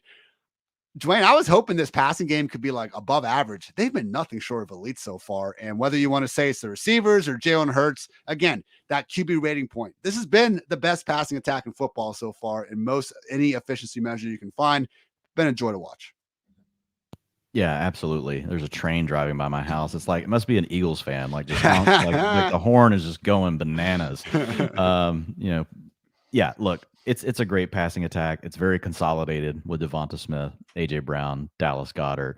Devonta had 30.9 PPR points today. Like, you just love to see it, man. Devonta is such a good player, and everybody was so worried after that week 1-0. And we said, look, just hang in here. Like, if it's a pass-heavy offense like this, Devonta's going to get his weeks. And now you're seeing it. He had a good week last week. He had a terrific week. Yeah, see, I don't know if you can hear that, but like the Eagles fan is still like driving the train through the town. 34% of the air yards still went to A.J. Brown, though. 27% target share to A.J. Brown. Devonta Smith had 36%. Dallas Goedert had 12%. Might have been able to have a little bit more, had he not missed, a few snaps, like you mentioned, to the shin injury. He was only out there for 56% of the routes, so we'll have to keep an eye on him. But very consolidated offense. And a pass-heavy offense with a quarterback that's playing really well. Like, man, if you have – you're going to start all your Eagles every time you can. Like, they look really, really good. Only small exception is Miles Sanders. We've broken this down before, but look, it is a 3 running back committee. And rain on the parade, Miles Sanders. 57% snaps for Sanders, 32% for Gainwell, 10% for Boston Scott. And I know we have seen them more like positive game scripts, but this is what they do. Miles Sanders isn't going to be this 20 or 30 touch guy. They're happy doing a committee. And unfortunately, with Jalen Hurts at quarterback, fortunately for the entire city of Philadelphia, like that he plays the way he does. But there's a reason why Miles Sanders had this game and only had 1 target throughout, even though Jalen Hurts dropped back, 38 plus, however many scrambles he was out there.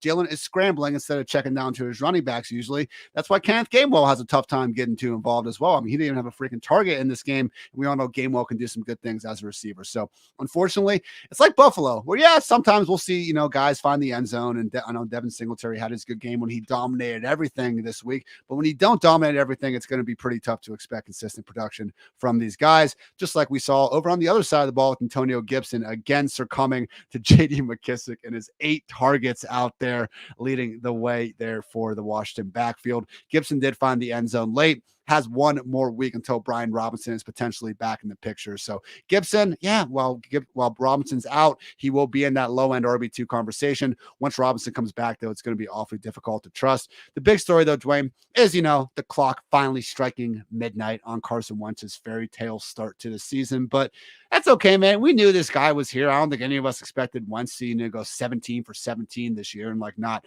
being a freaking dumbass for 4 quarters out there. And unfortunately, we had one of those games. But guess what? We still got 102 yards for Terry McLaurin there at the end. We still got 7 catches for 40 yards for Curtis on top of some rush attempts. Jahan Dotson was the one that missed out, but we knew we weren't going to get 3 high-end fantasy viable receivers out of Washington every week. The fact that we know it can happen some weeks, all these guys still players that we're going to feel good about more times than not, especially Curtis Samuel, who I saw you tweet it. How many more times do we need the guy to have wide receiver 2 utilization before we're just like, hey, that's a wide receiver 2? Yeah, he absolutely is a wide receiver too. I did a little bit of research, even before this week, I was just trying to look at what players are really getting the most scheme looks, what offenses are truly designing things just for certain players, not just having to go outside and win. And man, Curtis Samuel by far, Ian, 50% of his targets coming into week 3 had come on play action. A play action target is worth almost 20% more in PPR over the last 3 seasons than a non-play action target because it creates more space. And this is a guy that doesn't have a high ADOT, so a lot of times people think play action are like, oh man, down the field, 15, 20 yard ADOT. No, this is like creating, remember, it moves the linebackers and the safeties a lot because of their run fits. And so you can get play action one way and then you can throw the ball to the backside, right? And everything's flowing away. 32% of the time on his targets, he's been in motion. 27% of his targets have come on screen plays. 14% of his targets have come off of RPO. Like, they are doing everything. And he's lining up all over. He lines up in the backfield, lines up in the slot. And he's handled 10% of their rushing attempts. So yeah, Curtis Samuel, man, he's the centerpiece of their offense. Like, we love Terry McLaurin, but like the guy that they're designing everything for is Curtis Samuel. And I think that's also a part of why J.D. McKissic just hasn't been able to get as much going, because they're doing so much, for Curtis Samuel. The other thing I would say is I still think this is positive, right? When we look at the Commanders, yeah, Carson Wentz was eventually going to have a bad game, but man, they remain pass heavy. Now, they were trailing today, but 58 of the 77 offensive plays they had, that's including penalties, but 58 of 77 were pass plays. And it's their identity. And I think it should be. Like, when you have receivers like this and your running backs are really good receivers as well, like, why not? And so I think we're not going to see this change. And I think you're still going to see plenty of good weeks ahead from Carson Wentz. In fact, if somebody says, oh man, that was fun, and they dump Carson Wentz, and maybe you're still sitting on Brady waiting on his receivers to come back, I would pick up Carson Wentz, and I would probably start him again next week over Tom Brady, unless we hear that Chris Godwin and obviously Mike Evans will be back. Now, once Chris Godwin gets back, and we saw Russell Gage, we'll talk about him later, kind of step up today, like, that would change things for Brady. But I think Wentz is still going to be a viable fantasy starter. But yeah, Curtis Samuel is a wide receiver too, man. And he's got a chance, like, they push higher up in the wide receiver 2 ranks, like, just the way that he's being used. Now, he scored 13.1 points today. That's his floor. Yeah. That's his floor game. This is a floor game for Curtis Samuel at this point, the way they keep using him. Like, it's impossible, honestly, for him to fail with how much they are scheming him. Now, they could stop scheming him, and if they do, then that would change. If all of a sudden Curtis Samuel just has to go out there and win everything on his own, like, that would change the dynamic of not that he can't do that. Like, Curtis Samuel, we've seen be a really good receiver without getting all the scheme wrapped around him. So I don't think they're going to change it, though. Why would they? Like, it's really been working. Like, he's coming through on his end. So, man, if you have Curtis Samuel and you got him late, just be thankful. Like you should be super stoked about Curtis Samuel on your fantasy team. Final note here is Carson Wentz took not 1, not 2, not 3, 9 sacks out there. That, to me, like, when we talk about making fantasy better indicative of kind of what happens in real life, the fact that quarterbacks can get sacked and like nothing happens, like, it's one of the only plays in fantasy football where a play happens, it's a major impactful play, and there are no points really taken away from either side. I know the defense, special teams, they get a point, but the quarterback doesn't lose any points, I guess, because fantasy's trying to say it's more so on the offensive line. But just food for thought, Dwayne, if we wanted to kind of even things up, take a half point, take a point away for the sacks, would maybe make some of these performances, some of the quarterbacks that are getting by in the raw counting numbers, even though we know that things are going, against them. Basically, trying to avoid the conversations like I was trying to have with my friends this morning, where they're like, how can fantasy be so freaking stupid when we're like actively and smartly knowing to start like Marcus Mariota and Jared Goff over Tom Brady and Aaron Rodgers? It's the game we play, Dwayne, and we'll continue to make those decisions, but just some food for thought there.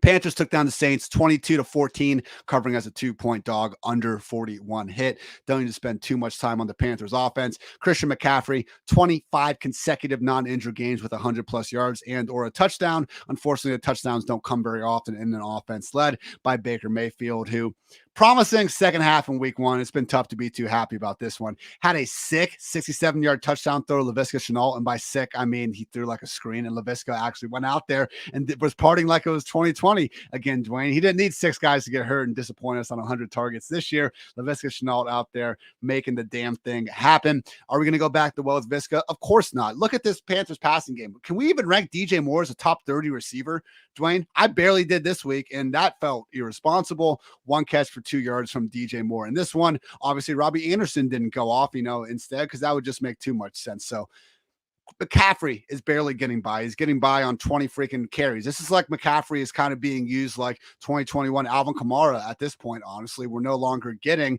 the sort of gaudy receiving total that made Christian McCaffrey in the first place. So like Alvin Kamara last year, we're not going to complain about a running back that's getting still easily on pace to clear 300 touches, and he could still see the receptions go up. This was a game in which the Panthers were inexplicably able to play with the lead for a good amount of it. But Dwayne, literally, other than Christian McCaffrey, can we start anyone here? Yeah, I think it's the point where Baker Mayfield's terrible, man. He's terrible. Like, and we talked about this. You can live, like, fantasy assets can live off of a below average quarterback. The extremes are the killer, right? Or the thing that can set you over the top. Like if you have a top 3 passer, or if you have a bottom 3, like those are the things that you either, like, you get lucky and you get, and the thing that you don't want to be unlucky and have it happen to, your guys. And right now, Baker Mayfield is playing like maybe the worst quarterback in all the NFL. In fact, like, I think Geno Smith looks better than him right now. Like, and Geno Smith looks way better than him. Marcus Mariota looks better than him. Like, all those guys are able to sustain their weapons. Like, and you can still feel okay about them in fantasy football. Right now with Baker Mayfield, you can't. Like, honestly, and there's nowhere to go. Like, we saw the same thing with Sam Darnold last year. Sam Darnold, though, at least was able to support DJ Moore, like, to a decent, fantasy season last year. So we had kind of hoped that Baker would be an upgrade. He's just not. He doesn't even know how to check the ball down. He doesn't even know how to get the ball to Christian McCaffrey. Like, what the hell? Like, I don't understand. Like Baker's brain dead or something. So McCaffrey, utilization, to your point, still great. 84% of the rushing attempts, 80% of the snaps, man. This is what McCaffrey was getting 2 and 3 years ago. He's out there all the time. So I think really he's the only guy that you can be using. And he's also the one that's most fixable, because Baker doesn't even really have to be good just to learn to check the ball to Christian McCaffrey underneath. DJ Moore, it's going to be more of a challenge. So yeah, I'm dropping DJ Moore down into the wide receiver 3 range this week, and it's all because of Baker. We know DJ Moore's a really good player. 22% target share today, is still okay. But whenever it's coming from Baker Mayfield, who we're just hoping, honestly, like we're like praying that Baker can throw for 200 yards in a game. Like, I mean, he got 170 today, 48% completion rate today. Like, I mean, the catchable ball stuff, like it's really bad for DJ Moore. It's bad for all these receivers. Slightly more positive note, the New Orleans Saints side of the ball. Alvin Kamara back from the rib injury and got his usual role, 70% snaps, 33% for Mark Ingram, 15 carries and 6 targets for Kamara. Unfortunately, didn't get the goal line touchdown. That was Mark Ingram. I think that was just, like, Dwayne, we haven't seen this long inability for the Saints to give Kamara goal line touches. I think it was just a matter of Ingram being on the field for that snap. I didn't get a chance to go back and actually watch the full game just yet, though. But come on, it's still Alvin Kamara. Continue to fire him up as an RB1 each and every week that he is healthy enough to get out there. The more intriguing part is the wide receiver room. Pretty terrible game from Jameis Winston, but even sometimes terrible Jameis Winston games consist of 353 yards and a touchdown like this one did on the season. Now 6th in big time throw rate, 12th in turnover worthy play rate. Dwayne, right now, Jameis Winston, 11.9 yard average target depth. If that persists over the whole year, that's the highest single season mark since at least 2015. If I had to bet, it might go all the way back to 06, which is when the PFF database even begins. So when you have a quarterback like Jameis, just being the damn gunslinger that he was put on this earth to be, you get things like 300 plus air yards, all of a sudden turning into 147 real life yards for Chris Olave. Shout out Tre'Quan Smith, his first game of the year, also had 105 receiving yards. How many damn games over the years have we just been hoping to get anything from Tre'Quan Smith? Of course, he picks this one when nobody would have any reason to be on him to go for over 100 yards. But the reason why Tre'Quan was out there, Michael Thomas suffered a foot injury and Jarvis Landry suffered an ankle injury. Landry went from probable to questionable to doubtful on the in-game update, so I'm not sure what the hell that was about. Both guys, though, were ruled out, like basically not being able to return.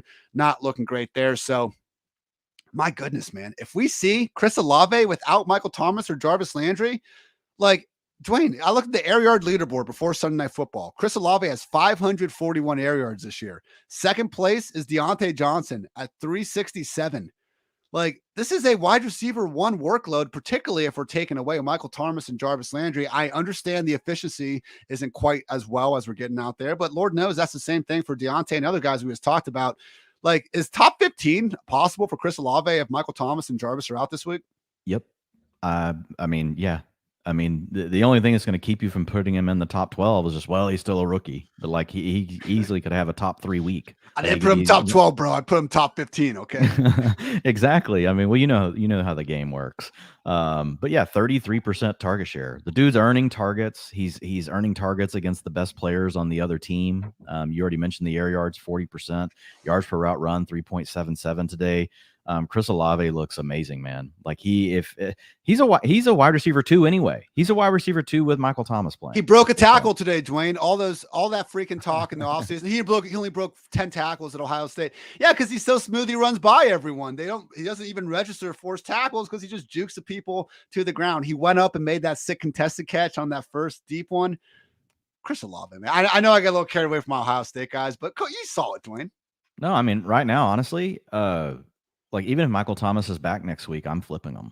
Wow. Olave's the guy I'd rather play because he's getting just as many targets, if not more, and they're further down the field. And we know what Jameis likes to do. So to me, it's like Chris Olave is moving into the wide receiver 2 conversation, regardless of what goes on with these injuries.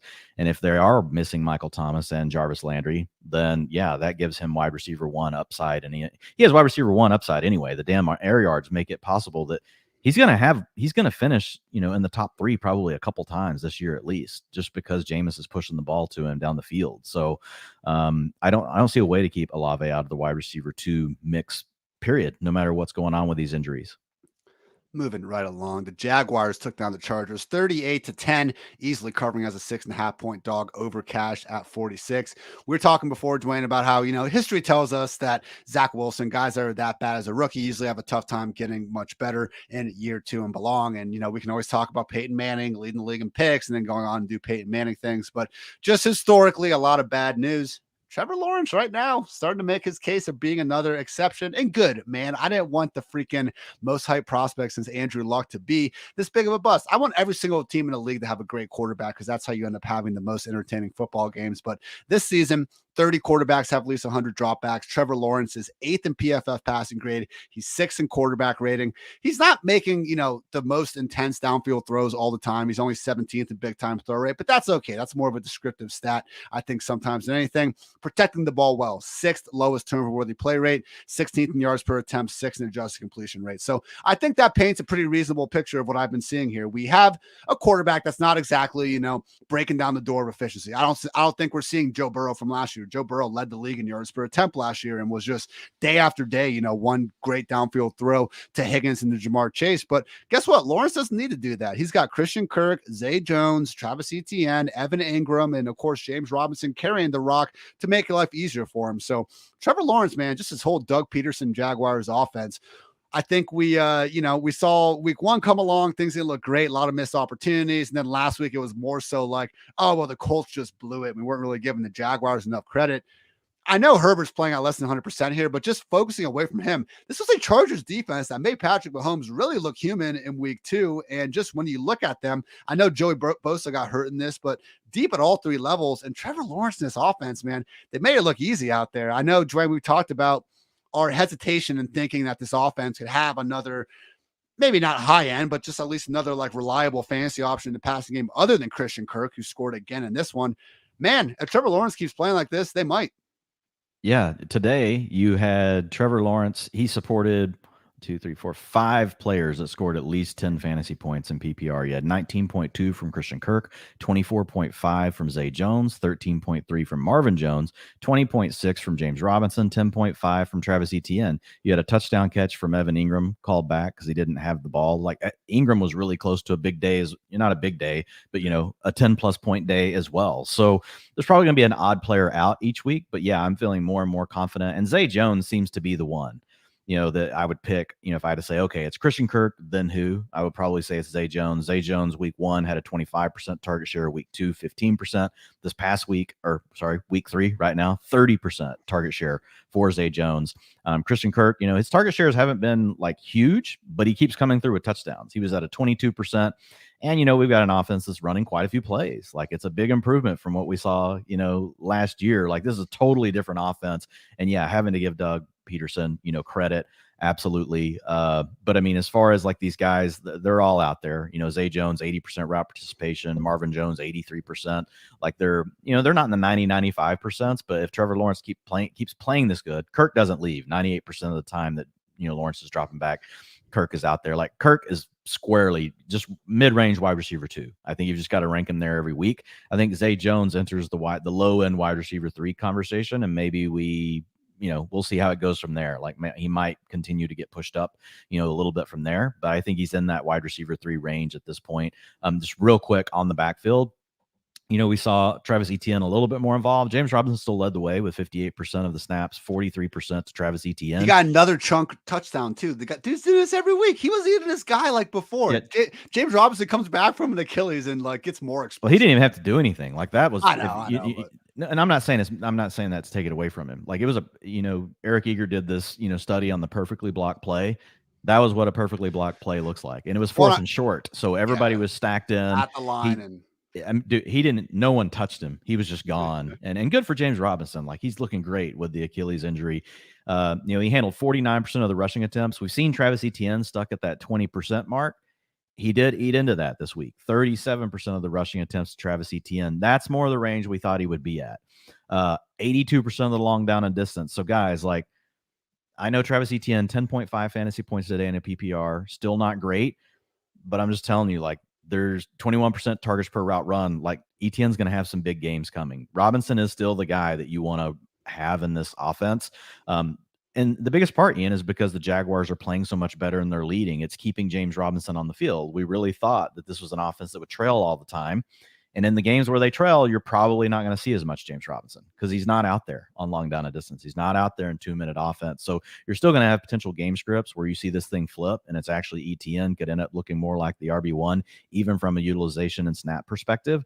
But I think both guys are still going to end up providing value. So I'm encouraged with what we saw this week from Etienne because that 20%, of the rushing attempts we'd seen over the first 2 weeks, you can get by, but that just makes it really rough, so being at 37% was a step in the right direction for Travis Etienne.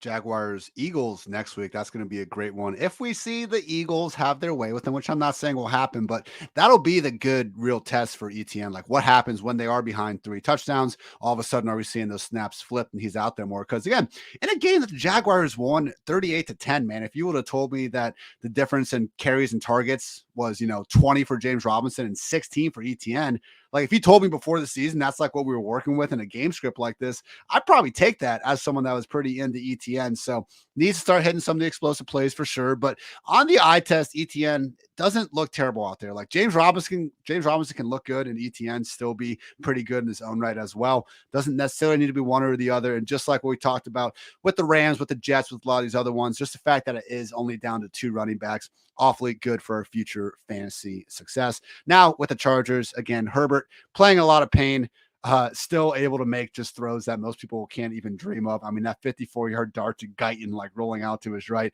absolutely wild. Also had some nice strikes to Joshua Palmer, who ended up with 99 yards, continuing to show that he can really be a weekly wide receiver 3, if not higher, anytime one of Keenan Allen or Mike Williams are out of the picture. Keenan did miss time again in this one. Mike Williams' only catch was a 15-yard touchdown. It's the Mike Williams experience. Hayden Winks over Underdog said it best. If you can't love Mike Williams at his lows, you don't deserve to love him at his highs. So just start him all the time, and we'll get that going on. We did see Jalen Guyton hurt his knee at the end, but Josh Palmer kind of had him beat out. So we all kind of know what's going on with the Chargers wide receivers, and we still don't quite have the full stretch on Gerald Everett because Donald Parham continues to miss time with the hamstring injury. Everett's utilization, it's always good, not great, but when we have Justin Herbert throwing the passes, it's more okay.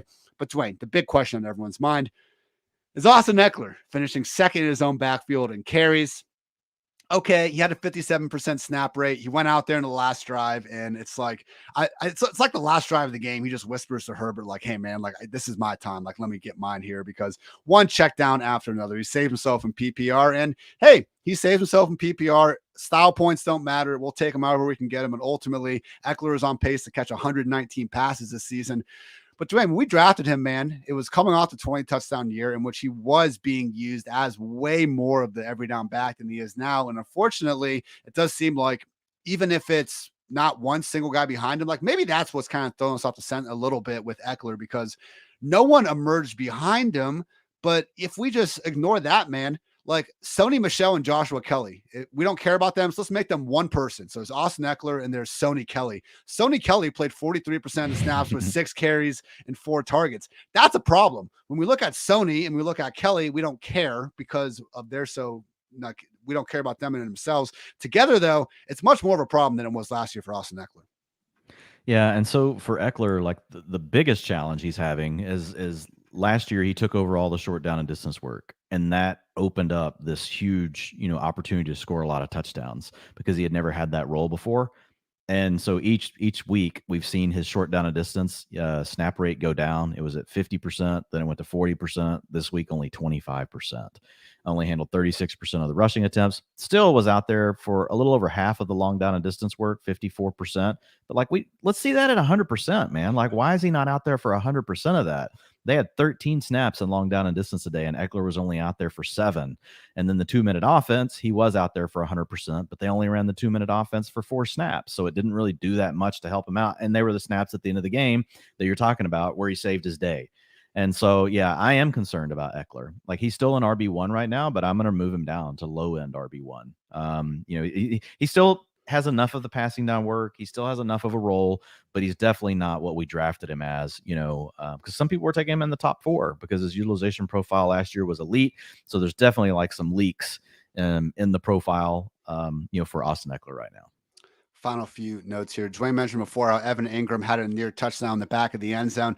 I want to see more replays, man. It looked like he just straight up caught it. I mean, but I guess, yeah, they did rule only 1 foot down, but could have been a much bigger day. And Ingram, just to be fair, like, he looks more like the Evan Ingram we saw as a rookie in his second year, way more so than the guy who, Jason Garrett's, just brilliant, Princeton, Harvard, wherever the hell he went. Like, his big idea of getting Ingram involved was like those tight end sweeps, like tight end reverses and goal line, when it's just like, come on, man, what are we doing here? We've already seen you run this 3 times and it didn't even work then.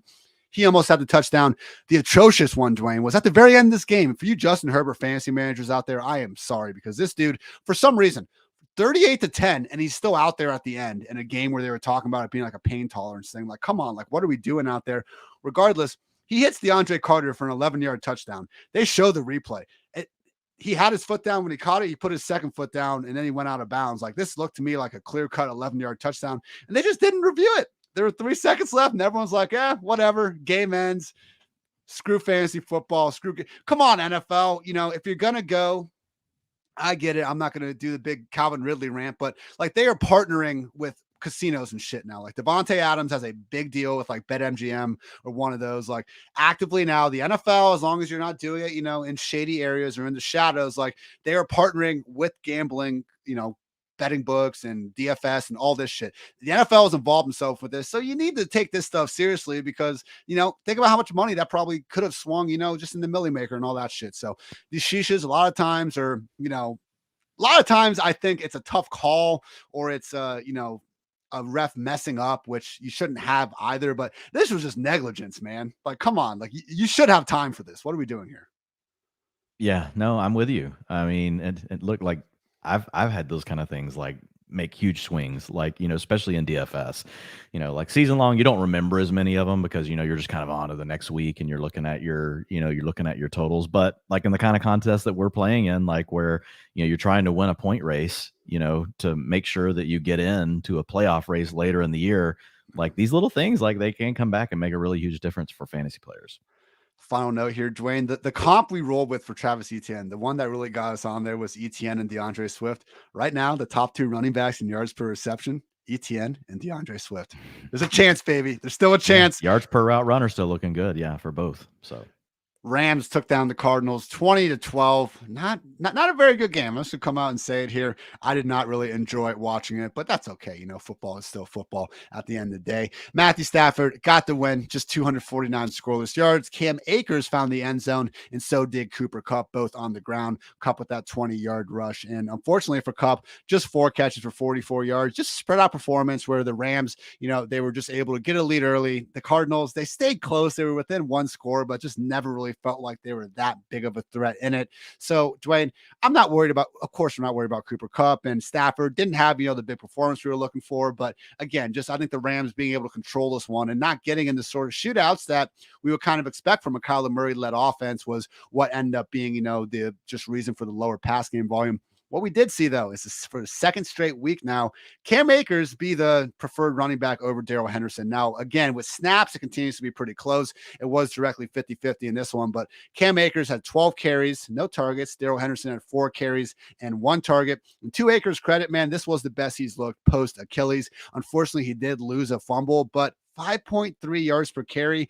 First game over 3.7 yards per carry since returning from that. Also had 3 explosive runs, which I believe we define as 15 plus. It might just be 10 plus. 10 plus. 10 plus. 3 explosive runs. He had 2 explosive runs combined in his previous 7 games post Achilles injuries. So with this, Dwayne, I like last week, I ranked Henderson and Akers just low end RB3s. I was answering start sit questions with the other guy, which, worked out well enough. But I think now that we've seen 2 more weeks of this, Akers can go back to being the guy ahead of Henderson, albeit no, we're not putting him up, in the low end RB2 range where we were drafting him. But hey, top 30 now. 30, RB30, RB31 for Cam Akers. It's sounding more doable for me now that we do see McVay seemingly going back to the well with Akers over Henderson. Yeah, 62% of the rushing attempts, to Akers versus 24% for Henderson. Again, another guy that profiles very similar to Clyde Edwards-Helaire, but no one would treat them the same. He's actually getting more work than Clyde Edwards-Helaire, Cam Akers is. So Darrell Henderson did get 100% of the long down and distance, 100% of the 2-minute offense. So I think at this point, Henderson moves to low end RB3. Cam Akers moves to mid, high end RB3. You're going to need the touchdown from Cam Akers. Like, you're going to be counting on the rushing touchdown. The weeks that Cam Akers gives you the rushing touchdown, you're going to feel great about it. On the weeks that he doesn't, he's really like he and Miles Sanders are very similar. They're going to have 12 to 15 carries. They're going to have 40 to 65, 70 yards. Maybe you get lucky, and Sanders, especially, like, he's better at breaking the long ones. Maybe they break a long one, but what you're hoping for is down inside the 5. You get that rushing touchdown. That's where Akers actually gets more work than a guy like Miles Sanders, who has to deal with Jalen Hurts and Kenny Gainwell coming in there. So Akers had 67% of the short down and distance work today. Darrell Henderson had 33%. Mentioned the Akers goal line roll. He actually should have had a second rushing touchdown there. So originally they throw the ball to Allen Robinson. He gets tackled like the 2-yard line. They give it to Akers. He gets stuffed. They give it to Akers again. He gets stuffed and he fumbles on the goal line. So it really was a bad fumble, as one of our lovely commenters pointed out. And yeah, again, this was a game where I think Matthew Stafford, he played better than kind of the passing line looked, which a lot of times is the opposite. I think Stafford sometimes is the king of like 300 yards, 3 touchdowns, but you watch them play and you're like, oh, come on, man. What the hell is that? So Cooper Kupp, we're not going to hold it against him, but he did drop a 28-yard touchdout. That was a great throw. He was double covered. He had 2 defenders, but he's managed to get behind them, which only Cooper Kupp can do. It amazes me how many times you see like 2 guys trying to cover him, and he still got like a step on him. You're like, what? How is this happening? And man, it was Stafford threw a dime. Like, that was an absolute dime. So the drop 28-yard touchdown. Allen Robinson, they gave him a nice little goal line screen. That could have been a 5-yard score. He dropped that. Wasn't quite as egregious, but probably should have been their score. And, for you A-Rob managers out there, got to make the most out of these, few targets we get per game these days.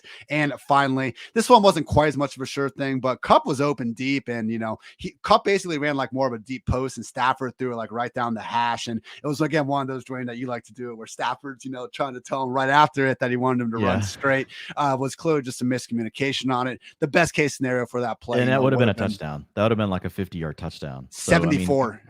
74. God. So Cooper Kupp, could have had still a massive day. Not that anyone needs any, condolences, around, oh my God, you drafted Cooper Kupp and you had a 4 week of 16.5 points. Like, the 30 pointers are probably be back. They'll be back, next week. What are you doing with Robinson, man? I'm just starting to wonder, like, is the dude just washed? Like, he's out here, 93% of the routes, 20% target share today, 24% to Cooper Kupp, so he at least got ahead of Higbee, who is at 16%. But man, not doing very much with this stuff. Ian, 0.92 yards per route run again today. Like, I'm starting to wonder, man, like, Robinson it's not clicking. Again, I don't like to be like, well, he dropped a touchdown, so like that's a reason why you should like be happy about the guy. I understand that it should be a lot cooler if he would have caught it. Last week he had his Yeah. second touchdown just not count because they like the injury guy called down late. I think the allure of hopefully having 2 top 24 wide receivers with the Rams, maybe that's something we can back off of a little bit. But I think Robinson, he just slides down more so in that mid low end wide receiver 3 range if he wasn't there already for you. I'm going to dump him to wide receiver 4 for now. There's just too many good rookies. Like I would rather play. I'm going to play Olave. I'm going to play all those guys way over him now. There's no way I'm starting him over Drake London. If Garrett Wilson's healthy, not starting him over Garrett Wilson. There's just so many guys that are rising also that are just going to bump him. Like there's a lot of guys that are moving up my board. And so Robinson, just by the nature of maybe not moving up or down, but like they just keep passing him. So he'll probably end up being a high-end wide receiver 4 for me until I just really see him be able to do more. He's in a good offense with a good quarterback, so things could change quickly. But I'm just not going to force him into the wide receiver 3 ranks anymore. Like he's done enough. You've earned it, Allen. You've earned it. You're now a wide receiver 4. Congratulations, sir.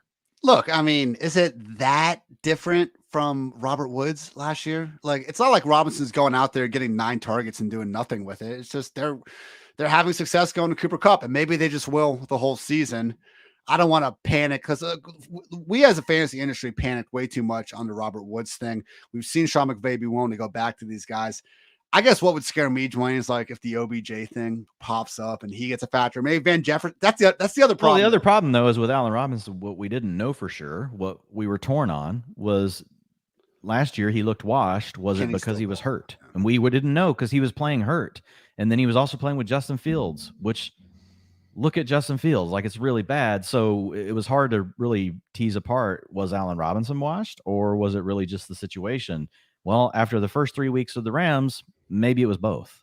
That's what I'm starting to think. So it's that data point plus the rough start to the season. I'm not saying you got to cut Allen Robinson. I'm just saying I'm going to find a way to not have him in my starting lineup until he proves to me that he needs to be out there. Because honestly, in 3 weeks, it wouldn't hurt you if you've benched him all 3. He hadn't made you pay yet. Well, the wild thing for me too is like we know Allen Robinson being paid to be a number 2 receiver in this offense and everything, and trusting him and trusting Stafford. Like that was kind of our basis for taking him. We don't like to base everything around available targets, but OBJ not being in here, like emerging as like almost not the red zone threat, that was still Kupp, but emerging as an elite red zone threat down the stretch last year. And even Van Jefferson, Dwain. Van Jefferson last year had 50 catches for 802 yards and 6 touchdowns. Like that's not nothing. And he's just been out of the picture, and Robinson still can't demand a bunch of targets on top of that. That's why I'm worried, man. I'm just worried. I feel like we should have at least seen one flash, and now granted, like to your point, like if he scores the touchdown today, he gets a second touchdown last weekend, like those make you feel a little better, but like he's still not earning targets. It's not bad. Like 20% target share is not bad, but we were definitely hoping in a game where Cooper Kupp only gets 24%, like you would expect Allen Robinson would take a step forward, and he didn't. Yeah. Look, we're not saying cut Allen Robinson by any stretch. He's still someone that can be started in plenty of lineups. But look, when we were drafting him, it was a hope that he'd be someone that we're saying, don't take out the lineup even if there's a fire. We are not at that point right now. With the Cardinals, Kyler Murray continuing to, work his way back in the fantasy points category in the second half, ended up throwing for 314 yards in this one. Had several chances to get touchdowns. They were just, a little bit apart on all of it, which honestly, like this whole Cardinals offense, man, when it's not just the Kyler Murray run around and make it happen show, they've looked broken for the majority of the season. Now, DeAndre Hopkins is out. Rondale Moore's out. Like, hey, we make the excuses for Tom Brady when, the Buccaneers can't really move the ball through the air. It's because all of his wide receivers are out. I would hate to look at the Cardinals and say, as much as Greg Dortch is a generational player, Dwayne, that we all saw coming this year, like, let's face it, not a ton of great options for Kyler to consistently get the ball to, with all due respect to Marquise Brown coming off these 14 catches for 140 yards in this one. But in this one, Zach Ertz almost had a potential touchdown, went right off his fingertips. I think it could have been a little bit lower. Sure, it would have been nice if Ertz could have come down with it, though. James Conner dropped a short pass around the goal line that had a chance for him to power in. He had like 2 drops. And James Conner looked really bad today. I feel like the ankle's definitely bothering him. And then they brought Benjamin in a little bit, and I think that was fair in this one. We did see Connor 60% snap rate, 27%, Darrell 16%. Normally, Connor is someone that we can see like 70, 80, if not even higher. So I would agree with Dwain and say that was impacting him. Unfortunately, came in and he dropped the pass as well. So no one on the offense was just making it, easy for Kyler, really, other than Hollywood and our guy Greg Dortch. I think there were 3 drops by the running backs alone. Exactly. Yeah, it was 2 by Connor, 1 for and Hollywood. I think him and Kyler are each kind of responsible for a missed opportunity downfield. There was one where Kyler really seemed to put it out there. I thought it hit him in the chest. Jalen Ramsey started celebrating. I don't know that I trust Jalen Ramsey in the heat of the moment, like if he actually got a finger on it. But holy shit! But speaking of Ramsey, man, just flying around the field in that first half. I know we've seen him get beat plenty of times in coverage and stuff, but the things that Duke can do as a cornerback, and run support and stuff, I think we take it for granted. But anyway, had the deep ball to Hollywood that I think hit him in the chest and come down with it. And then later, Hollywood, nice, move to get open deep, and Kyler just overthrew it. Didn't dive, but you know what? Probably would. Man, it was so close. Like I was kind of thinking, dude, that was close enough layout. Like I give him the benefit of the doubt. Scored 28 fantasy points today. He could have scored 40. That's the thing. So again, awesome game from Hollywood, and I'm not going to sit here and be like, oh, just dive and catch that, man. But it did seem like it was pretty close. And this wasn't a game where AJ Green got ruled out with a knee injury. So that is, I think, why we saw it so condensed around Marquise Brown and Greg Dortch. Like how many? But even before AJ Green was hurt, like he was just a non-factor. It was Marquise Brown was blowing the door off already before AJ Green got hurt. Side note, like if Green's out, Hopkins is out, Rondale's out, let's say Marquise Brown gets suspended, Greg Dortch gets a DUI, unfortunately. How many targets do you project Andy Isabella for? Like 4, 4.5? I think 2.5. That's where we are at this point. So look, Dwain, we kind of know the offense right now. It's Hollywood and Zach Ertz should be getting most of it. Dortch keeps on keeping on as this, PPR friendly wide receiver 4 type. And 17 points in PPR again today for old Dortch, man. 18% target share, but when you got a team that runs 83 plays and 63% of them are dropbacks, yeah, it'll get you there. It's just underwhelming, man. And Kyler's I think we'll see better days from this Cardinals offense, but it's really disappointing that they're now 1-2 and literally just can't understate it enough. So what if Rondale Moore gets this kind of target share when he's back from the slot? Like, wow. Like, because we like Dortch. Like, Dortch might be a better route runner than Rondale Moore, but like as far as doing something after the catch, like Rondale, like that's where he could add a whole layer to this offense. Obviously, DeAndre Hopkins, after week 6, then I think they have their bye week 7. So like we won't see Hopkins, I don't think, till week 8. I got to check. But man, it gets me excited about Rondale Moore. Okay, now it also could mean Dortch eats into Rondale Moore's stuff. Like maybe he's played good enough that Rondale Moore's stuck in a rotation with Dortch. There's a lot of things that could happen. But if Rondale gets to play this full-on Greg Dortch role, that could be pretty exciting. We just need Rondale to get the Greg Dortch role. That's what we needed. Could you imagine though? Seriously, like he had 10 targets today. If you gave me 10 targets to Rondale Moore, I would hurt myself, but I would try to do a backward handspring, maybe on the show.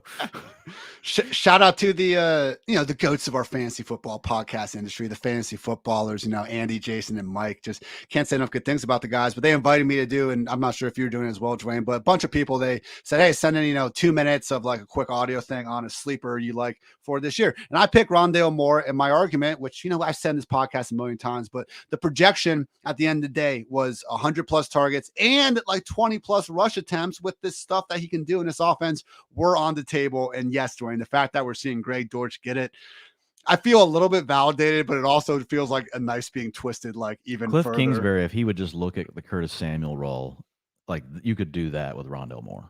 Oh my God. Do you see what we got? Joe King saying that Dortch just took that role. I'm going to freaking cry if healthy Rondale's back there, just taking a back seat to. I think it's possible, but I've seen people say that. I don't know that that's true. I mean, Rondale Moore's still a 2nd round draft pick. It is what it is. I mean, he can't play right now. He can't play right now. Get healthy, Rondale, and then we'll decide if that nightmare is going to become. I do think it's premature to say Dortch is taking the role. Like, I definitely think that's premature. I could still easily see Dortch just end up as the wide receiver 4 on this team when he's back. So other than just generally, we want more out of the Cardinals offense here, just efficiency and scoring wise. Again, 12 freaking points for this group. Not exactly living up to the NFC West, shootouts that I think we were all hoping for. Yeah, Cliff Kingsbury sucks. Yeah. Like, let's just put it out there. Like, his offense is so damn vanilla. He does not move players around enough. He doesn't use motion enough. He doesn't do any of the cool things to give your quarterback an advantage in a pre-snap read. I don't get it. I don't understand that he's running a 1990s offense. Probably a 90s version of Texas Tech offense is what I'm guessing. And his solution was like when Kyler complains about the play calling, to have Kyler call plays in practice to be like, yeah, see how hard it is. Yeah. Like, bro, that's I don't think you realize what you're saying there, Cliff. Like, if your quarterback can't run the offense, like, maybe you need to start looking at the offense, because you just gave how many millions of dollars to that quarterback. I don't think the quarterback's changing. So if that just leaves the offense to change. If they stay on this path, he gets fired. He won't be back next year. Like, they just extended him. I don't know. Well, that's true. But Jesus, like, why? Why? We'll see. It's we got DFS if Underground. Kingsbury was a cookie, he'd be like a Nilla wafer? Like, this dude was supposed to revolutionize like past the air raid in the NFL. Let's not forget about that. Look, the wide receivers are out. We mentioned that. It's what is problematic though is we have seen this Cardinals offense slow down the second halves of seasons. A lot of that I think was Kyler having to play through the pain, but I hope this is the worst part of the season and not whatever the hell could be the second half. Final note, Dwayne, because with Kyler, again, he's still made the most out of this, but this is a point now. We're 2019, 5.8 rush attempts per game. 2020, 8.3. 2021, 6.3. This year, just 4 rush attempts per game. I mean, did you see the play where Aaron Donald like broke through immediately and Kyler basically like dove back? Got him by like the toe. Business decision. I can't blame the guy, but I do wonder with Kyler, man, like having him outside the top 6, top 7 quarterbacks is going to be really tough because he's still running more than those other guys. But buy low. Just go by. Like, he's still a dual threat quarterback. His weapons are only going to get better. He's going to have to overcome incompetency from his head coach. Like, that's clear. Yeah. But we've seen Kyler do it, already in the past. Like, I would absolutely buy low. He should still remain in the top 6 quarterbacks. I would still rank him ahead for the rest of the season above Joe Burrow. All the pocket passer options, like, he needs to be above them. I think he's right. He's right there. Yeah, I would absolutely buy low on Kyler Murray. It's just like over time, we've just seen this. These guys that have the dual threat, they're going to be fine. It's also a small sample on the 4 rushing attempts. And I don't necessarily hate it. Like, when you look at Kyler today, he played a very heavy zone team. You're typically going to run the ball less whenever you're facing so much zone. And a lot of times they have a spy. You get into some of these games where you get man coverage a little bit more often. And those are the games where the quarterbacks can take off more. So, I think Kyler Murray's just a buy low. Falcons took down the Seahawks 27-23. This is the main event, Dwayne, because guess who crushed it again? The one, the only Cordero Patterson, my GOAT, your GOAT, your favorite football player's favorite football player. 17 carries, 141 yards, and a touchdown on the ground. You bet your ass he cleared 150 total yards, added another 12 as a receiver.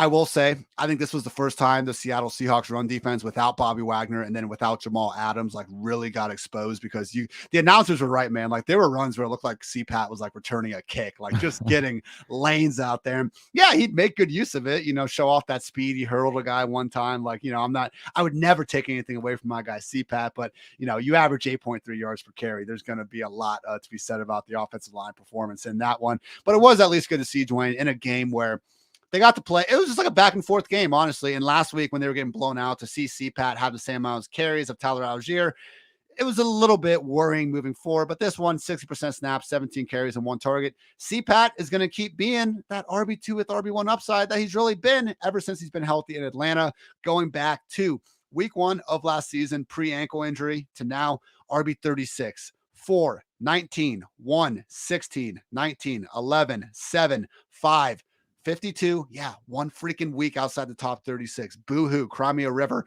And then whenever the hell we'll finish with that today, likely inside the top 12. So fantastic stuff from CPAT. Kings stay kings there. And Dwayne, we even got not 1, but 2 pass catchers pretty involved this week. Drake London continuing to do Drake London things, caught a touchdown, 2.75 yards per out run this year. That only trails Jalen Waddle, Tyreek Hill, Rashad Bateman, Stephon Diggs, and Mike Evans. So can't say enough good things about Drake London. And finally, Kyle Pitts, 5 catches, 87 yards on 8 targets, Dwayne. I believe that's as many as he had this entire season going this one, or at least pretty close. Now, it did seem like there's a big effort early to get him the ball. I think only had 1 catch after halftime. Arthur Smith was like, all right, fine. We got Kyle Pitts the ball, Now we just need to get away from that again because I hate him. But with that said, Dwayne, Kyle Pitts, Drake London, Cordero Patterson, like it's weird to me. We talk about the Bills and the Chiefs and some of these juggernaut offenses, and we have like one guy that we can really start with confidence. I almost feel like we have 3 in Atlanta. Yeah, as long as we keep the passing tree consolidated down to Drake London and Kyle Pitts, because it's a run first offense when they can. And so it's kind of like what we've talked about in the past with the 49ers, some of these other teams, right? It's like 2's fine, 3's a crowd. And I think where we're sitting though right now in the passing game, they're not using, that's the one caveat with Patterson. They're not using him as much in the passing game, 50% of the routes or 50% route participation. Only out there for 43% of the long down and distance. They didn't need the 2-minute offense today because, the game was close or they were leading. So Patterson not quite getting the usage we like to see in the receiving game, but I don't know how long. I don't know that sticks, because we know that he's still a very viable player.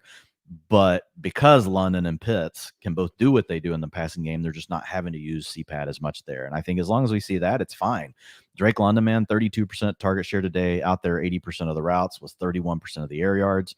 And then if you look at Kyle Pitts, 42% target share, 49% air yards. When you have a tight end that can get a 42% target share with an ADOT of 18.4, that's pretty good. Now, he only ended up with 13.7 fantasy points in a PPR. London was at a 14.4.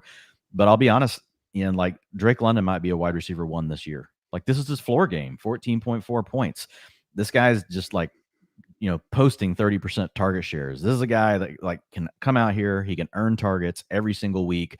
And it really is just him and Kyle Pitts that are getting all the targets. So even though we don't have an offense that's going to throw for 300, 350 yards very often, and they're going to continue to try to run the ball when they can, even though Mariota's only probably going to throw for 200 to 250 yards, if it's all really consolidated, these 2 guys like Drake London, man, he's already going to be moving into a mid-range wide receiver 2 for me. And if he has another 30% target share next week, like it's going to be really hard to keep him out of the low-end wide receiver 1s, even though he's a rookie. Completely different players, but he's got that Jalen Waddle vibe where like it's a bad passing game.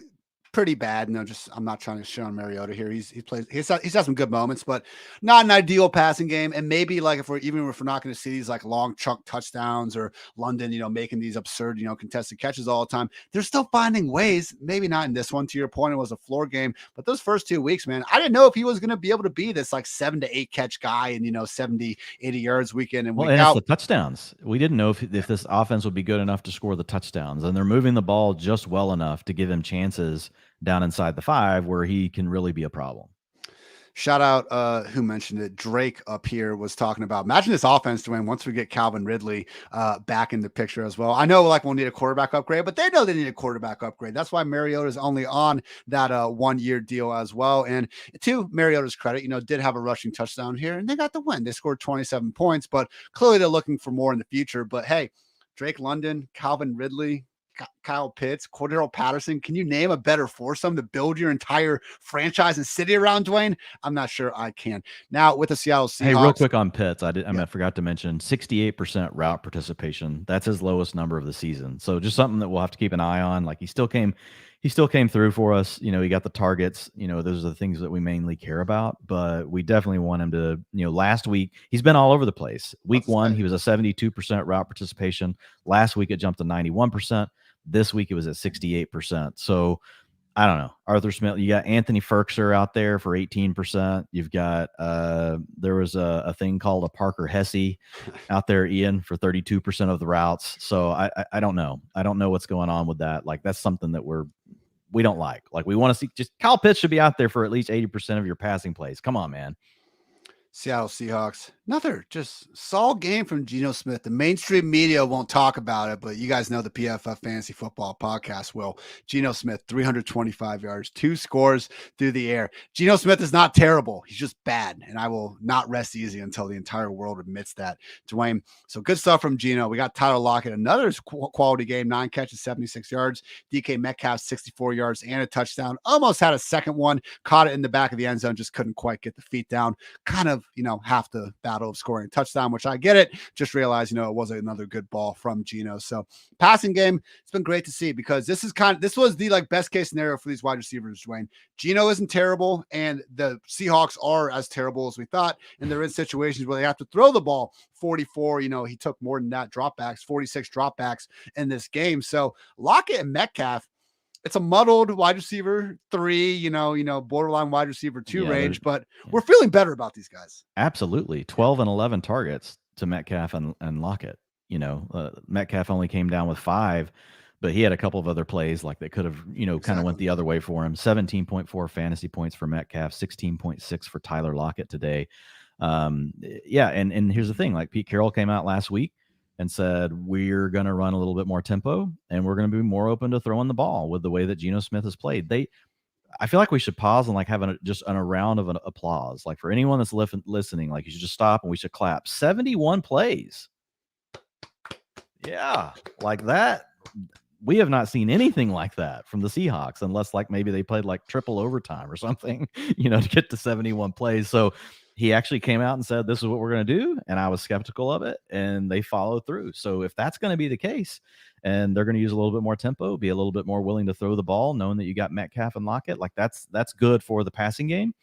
Running game, no, hold on, a little bit of a mess. We got go ahead. Sorry. A lot of good things going on, and injuries aren't good, but Travis Homer suffers a rib injury. So Seahawks, to go out there, they really want Kenneth Walker. They took him with the 41st overall pick, and they found a way to get their second round running back on the field. No, they didn't. I'm just kidding, guys. Rashad Penny played the most snaps, and DJ freaking Dallas had to still play ahead of Kenneth Walker even after Travis Homer got hurt. So yeah, I know you were getting into that, Dwayne, but I stole a thunder. But now please continue with the ever sad Seahawks backfield rotation that is, again, going to continue to use 3, if not 4 running backs each and every week. Yeah, I think it's positive for Penny this week that he got 69% of the snaps, right? Nice. So that's solid. 63% of the rushing attempt. I don't know if we'll be able to trust it or not. I really don't. But it's all we have for now. So on a workload like that, like you're going to get weeks where you're going to get more than 7.9 fantasy points in a PPR, which is what you got this last week. Again, though, that still makes him kind of that high end, maybe low end RB2, high end RB3, because it's kind of, we've talked about these guys. They're going to be in that 13 to 16 carry range. You're not going to get a lot of targets, and you're usually going to be around 55 to 65 yards. But if they score a touchdown, they can come through for you. Kenneth Walker, to your point, only 13% of the snaps, 9% route participation today. So he's a guy you can't use. It was sick, dude. It was, next gen. I think he gained 10 yards, I think, but he ran 60. He ran 60 yards, but it was necessary. It was a necessary 60. Well, hey, and when you got moves like Kenneth Walker, that's kind of the way it works. He did have 3 targets. 75% targets per route run, he wasn't out there that much. So maybe we need to kill, I know a lot of people thought Kenneth Walker probably just couldn't catch the ball because he didn't in college. You have to be careful with that kind of analysis. We talked about Kenneth Walker all season being like, man, a very fluid athlete. Typically these guys that are so fluid and like just, not trying to get like football technical, but like just the loose hips kind of stuff. Like those guys usually can catch the ball. Like they can get turned around. They can get their eyes on the ball. He just wasn't used that way at Michigan State. So I have a feeling that Kenneth Walker is going to prove some folks wrong on the ability to catch the football. And look, Rashad Penny, like when he moves along, like he's a player that we're going to be very excited about, especially if like this offense maybe moves on and, finds a different coordinator, head coach. America's game of the week. My mom was super hyped to watch this one. I didn't have the heart to tell her, just what the game total was at. Packers took down the Buccaneers 14-12. I think I saw some guys in the comments saying this week really did seem to be going well. I feel like the 1 p.m. witching hour on Red Zone has been fire every single week, but the 4 o'clock and on to Sunday night, as we saw, really just kind of letting this down. But with all the injuries going on this one, no Mike Evans, no Godwin, no Julio Jones, it was going to be tough to expect too much out of the Buccaneers offense. We did see Aaron Rodgers and company have a bit of trouble as well. Didn't have Sammy Watkins, and the one consistent source of offense, Dwayne, none other than Romeo Doubs, another rookie going out there and doing the damn thing. 8 targets, no problem. 8 catches, 73 yards, and a touchdown. Your boy Allen Lazard also caught a touchdown later in the game. Had a nice downfield back shoulder catch too. So this, man, what did the actual routes come out of this, Dwayne? Because this has been a very muddled situation to start the season, which we expected more so than ever this week. It really just seemed like Lazard and Dobbs took a step forward as Rodgers' top 2 pass game options. I don't think it's a coincidence that Watkins was out of the picture, but hey, that's not exactly something that we know that we're going to be getting back anytime soon. Yeah, they just need to move forward with Dobbs and forget about Sammy Watkins. 25% target share, 95% route participation today for Dobbs. Alan Lazard was out there 89%, but he had some heat cramp kind of stuff going on that knocked him out for a few plays. 19% target share. And look, that's kind of what we felt with Lazard. Like his ceiling is probably he could end up being like an 18 to 20% guy.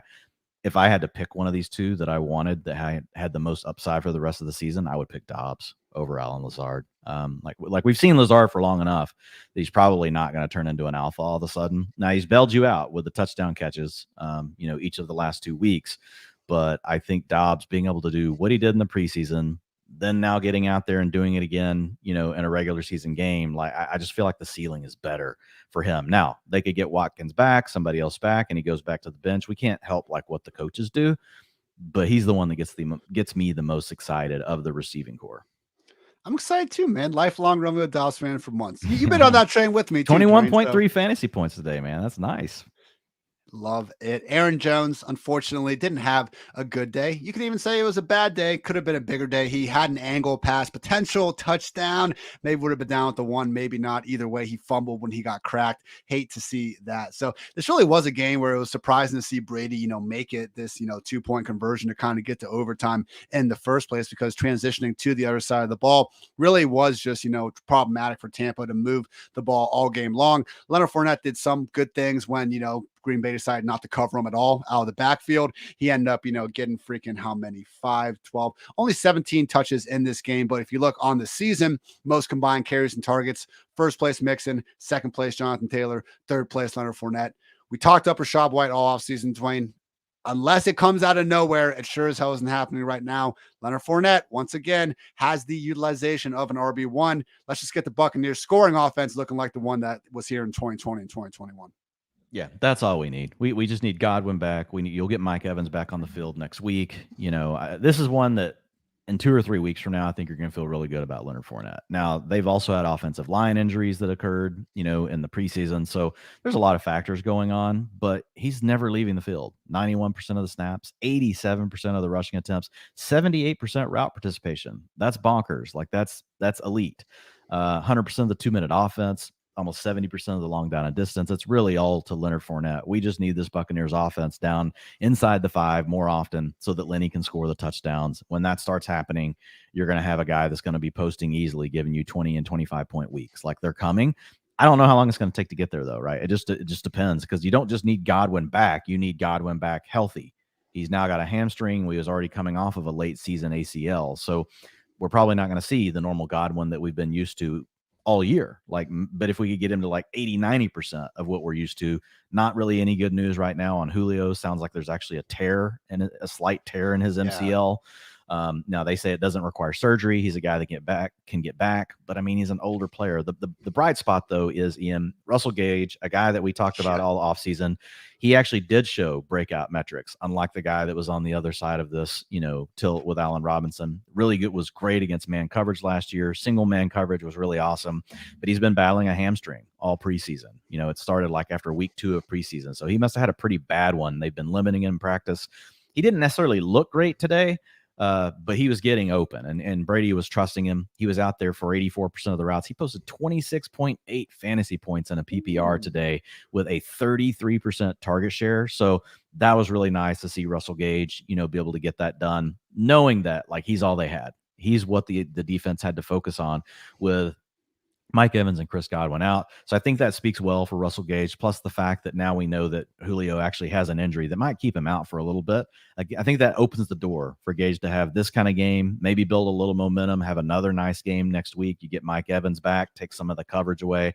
I'm getting, Russell Gage is a guy that I think, if he wasn't somebody that we had been excited about in the preseason because of what we had seen in his underlying data the 2 seasons before in Atlanta, despite having, the quarterback challenges, I would probably be like, yeah, this is just a flash in the pan. But because we have that talent profile that told us, there might be something here with Russell Gage. Then when you see this kind of game, it's like it's a building block, right? It's not just something random that came out of nowhere. This is a player that we actually expected to be able to come out and perform better than what a lot of people probably would have thought.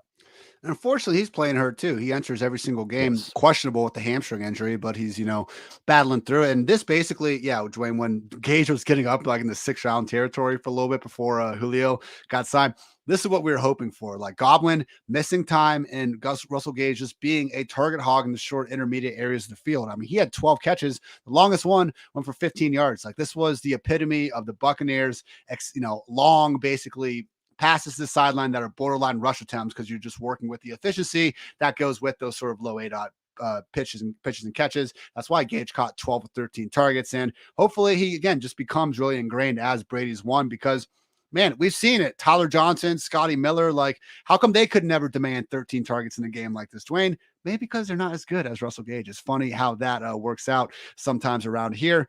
I think that's it from Tampa Bay. I think the last thing on the Buccaneers, just as remember, Rachaad White still does look like the only other back that's getting involved.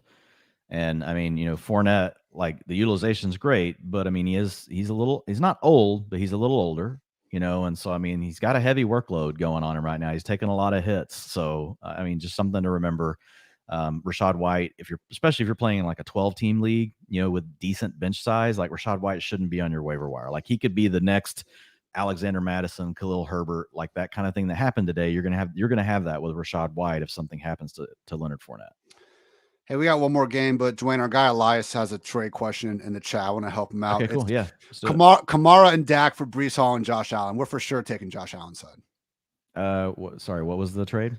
Kamara and Dak for Breece Hall and Josh Allen. He's even got golf like for now, so it's not even that big of a deal. Yeah, I'm fine with it. Like, look, the way Josh Allen's playing and Breece Hall is coming on. Yeah, I mean, and Kamara's just not getting the usage in the passing game. Like, not that it won't change, but remember, Jameis likes to look down the field. That's why Olave's popping, man. And so I'm concerned that even if Kamara gets going in the passing game, like getting going doesn't look like what we used to think with Kamara. Like, when we knew those 100, target seasons were in his range. Mike brings up a good point too. I think Kamara's next hearing is September 29th. So like if there's nothing that can happen. There's nothing that can happen in that hearing. Most likely not. Yeah, I get it. I'm just, if there was ever a time for maybe the value to change now, a little bit. For Kamara to get suspended this season, one of two things has to happen. And this is based off of Drew Davenport. You guys can go read his work on Twitter. Like, he's a lawyer, not me. This next hearing there's nothing. He can't be suspended. It's just a technicality kind of thing. He's got to go in, and basically that leads to the next date, right? Which would ultimately his lawyers have already pushed for it to be next season or after the season. This is so fucking stupid. This guy punched someone in the assault. We all agree that happened, and these lawyers and shit find like a way to push it back for like a lawyers, year. Man, Dwayne, we got 3 p.m. deadlines and articles like every damn day, and we do something that's so little of importance compared to this. Like, this is what makes me so mad about. Well, anytime I hear about these trials and stuff going on in politics, someone's getting impeached or whatever. Like, I don't care about any stuff going on. I care when I find out like how long it takes them to get anything done, when you also want to tell me that this is like more important than anything else in the world. Like, I don't know, work on Saturdays and Sundays. Maybe you guys don't all get a 3-week vacation every single Christmas. Whatever. All right. Yeah, Kamara, it's like one of two things. Either the video comes out, that would change everything because we know how the NFL is, right? Or the Saints aren't playing well. Kamara could just decide, hey, do we move this up to this year so that I can actually be around for next year? Like those things could be in play, and the Saints, they're struggling a little bit right now. So I think those would be the ways that Kamara ends up not playing this season. Final game, Broncos 49ers. Broncos won 11-10. Nathaniel Hackett, Dwayne, 2-1. How about that? Can he hack it? Maybe he can actually hack it. I stole that joke from you. It was a good dad joke. It was a good dad joke. I'll give you credit. With this game, as Dwayne and I got on here at halftime, we did not catch the second half. Didn't need to see much more now in the first half. I will say, just seeing Jimmy G back under center, seeing Debo and Brandon Ayuk get, just a few more catchable balls. At this point, Trey Lance has played like 3 or 4 games in the last 2 or 3 years. So don't call it Trey Lance slander, but we've said this, man, when it happened. It's unfortunate, but in San Francisco, not having Trey Lance there is going to be better for the wide receivers. And it's also going to be better for the backfield because now we don't need to worry about as much of a dual threat quarterback taken away. And man, did we see that. Jeff Wilson, 12 carries, 75 yards. Now Debo still at his 5 carries, but Jordan Mason, just 1 carry in this one. Our guy Nathan Yonke has us covered over at PFF.com with the exact snaps. And Dwayne, 41 snaps for Jeff Wilson, just 5 for Jordan Mason. Routes, 19 in favor of Jeff Wilson, 2 in favor of Jordan Mason. This was a big time possibility after Tyrion Davis-Price got injured. And now we've seen it. This is upside RB2 utilization. I still don't think he's going to catch a ton of passes, but to his defense, he did catch 3 targets in this one. I don't think they were able to really run the ball quite as much as, we would have seen in a normal week just because they didn't run all that many plays to begin with. So Jeff Wilson, someone that last year looked terrible, let's face it, but coming off like a really just, the stuff, I think it was one of those microfracture surgeries, I think, with his knee, like really messy recovery. Jeff Wilson back in 2020, man, won a lot of people their fantasy leagues down the stretch with what he did during the final few weeks. Is Jeff Wilson with this sort of utilization with Jimmy G under center, someone that we can now actually rely on as a starting weekly RB2? Yeah, he looks like a low end RB2. I was looking through the utilization as you were sitting here talking. And yeah, I mean, he really did dominate, the snaps. Yeah, I was just sorry. Hang on one second. I'm using Ultimate and it's like jumping all over on me. But yeah, 14 of the 15 rushing attempts went to Jeff Wilson. He was out there for 20 of the passing plays, only 2 for Jordan Mason. So I don't have it broken down into but obviously he's out there for all of it. So yeah, if he's going to be out there this often, it's really the only other player that is stealing anything, in the rushing department is Deebo Samuel, at this point. So Deebo handled 5 rushing attempts to 14 for Jeff Wilson. Also, apparently, I haven't seen the video just yet, but, with Dan Orlovsky saying that, finally, thank you, Jimmy G. I do have reason to believe that Jimmy G ran out the back of the end zone. So that's fantastic. I cannot wait to view that. But yeah, 10 points from the 49ers, not great, but the Broncos scored 11. And that's all you got to do to win a football game, Dwayne. Score 1 more point than the opposition. Credit to Russell Wilson for cooking doing that. Everyone's always adding me when, the new fun thing is like, let Russ cook, and it shows like some disgusting like bowl of cereal with like a banana and like a piece of bread in there. And they're like, oh, did he come up with this one? So yeah, another pretty bad game for Russ, but at a minimum, man, even in a game with Jerry Jeudy back in the picture here and seemingly kind of playing his usual allotment as I'm looking at the routes right now. Yeah, Cortland Sutton, 39 routes, Jerry Jeudy, 30, Kendall Hinton, 23, KJ Hamler, 10, Montrell Washington, 7. So maybe Jeudy with a small step back. Maybe they were limiting him a little bit coming back from that rib and shoulder injury, but Cortland Sutton, man, caught 8 of 10 targets for 97 yards. Going into this week, he was already vying for number 2 air yards, behind only our guy, Chris Olave.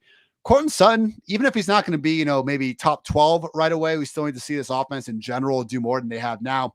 Sutton's the every week starter. Jerry Jeudy still have good things expecting for him down the road. But for me, I'm going to consistently have Sutton ranked, a good probably 5 to 6 wide receiver spots ahead of Jeudy. Yeah, I think that's fair. And we just need this offense to get going, man. Like, we were so excited about Denver's offense, and it just it's terrible. Like, it's really bad for how many good players they have on it. We're giving Baker Mayfield a really hard time, right? Carolina is kind of similar. Like, we've got all these weapons here and we can't really get anything going. As far as the backfield, I've got the splits here. We've got Javonte. Last week we saw Javonte jump up, into that 62% snap range.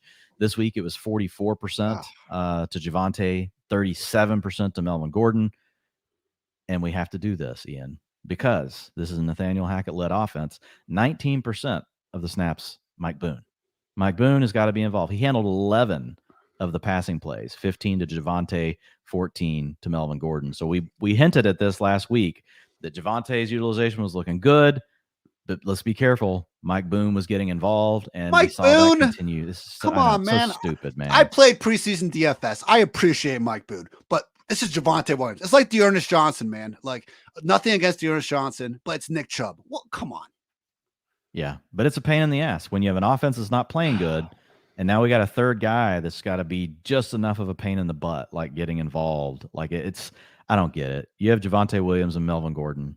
I mean, why do you need Mike Boone on the field? I don't understand. Alberto, number 3 in snaps, number 1 in routes, but unfortunately, Eric Saubert, But Eric number Thompson, 5 in Ian's heart. number 5 in Ian's heart.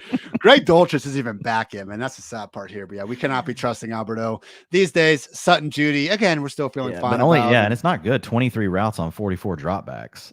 So he's not even. That's he's not at the 60% route participation even. Melvin Gordon did score the only touchdown. I also see he fumbled twice. So apparently the leash really is good longer. Game we missed. The leash is longer than we thought for Melvin. Why the hell not? All right. That's going to wrap up this edition of the PFF Fantasy Football Podcast, everyone. Dwain, you're doing fantastic work each and every day over with MB Fantasy Life. You and my guy Marcus always doing great work on the podcast. Even got, that new up-and-comer Matthew Berry joining you guys sometimes. So let the people know. Yeah, we let him jump on every once in a while with us. Yeah. Yeah, you guys can find it over at FantasyLife.com. I put out utilization work over there, but my tiers and rankings come out on Wednesdays. And then I'm doing the newsletter. I write the newsletter for Wednesday morning, and I also write the newsletter for Saturday. So you guys make sure you check that out. You get it for free. Comes in your inbox. It's a 5-minute read. Get all the latest info. You'll get lots. I put lots of links to cool stuff that Ian tweets out. So maybe if you missed them, they're still in there. So great day to be great. As always, a great day to be great. I'll have my week 3 Sheesh report up late Monday night. Shout out my lovely editor, John Owings, getting that ready for me to go each and every week. But yeah, also free. And, go through, watch all the damn games. I was like, I should probably try to do something to, help just show you guys that. So when I make bad picks, I can just point to this and be like, but I watched the games. Oh my God. So also just think it's a cool concept and trying to keep everything in one spot with that. Positional breakdowns throughout the week and all that and much more. So we'll be back on the PFF Fantasy Football Podcast Tuesday, early afternoon. Myself and Nathan Young can go over all things waivers. Back Wednesday previewing all the teams and looking ahead at some week 4 matchups with Kevin Cole. Great day to be great as always. So for Dwain, I'm Ian. Thanks so much for tuning in to PFF Fantasy Football Podcast. And until next time, take care, everybody.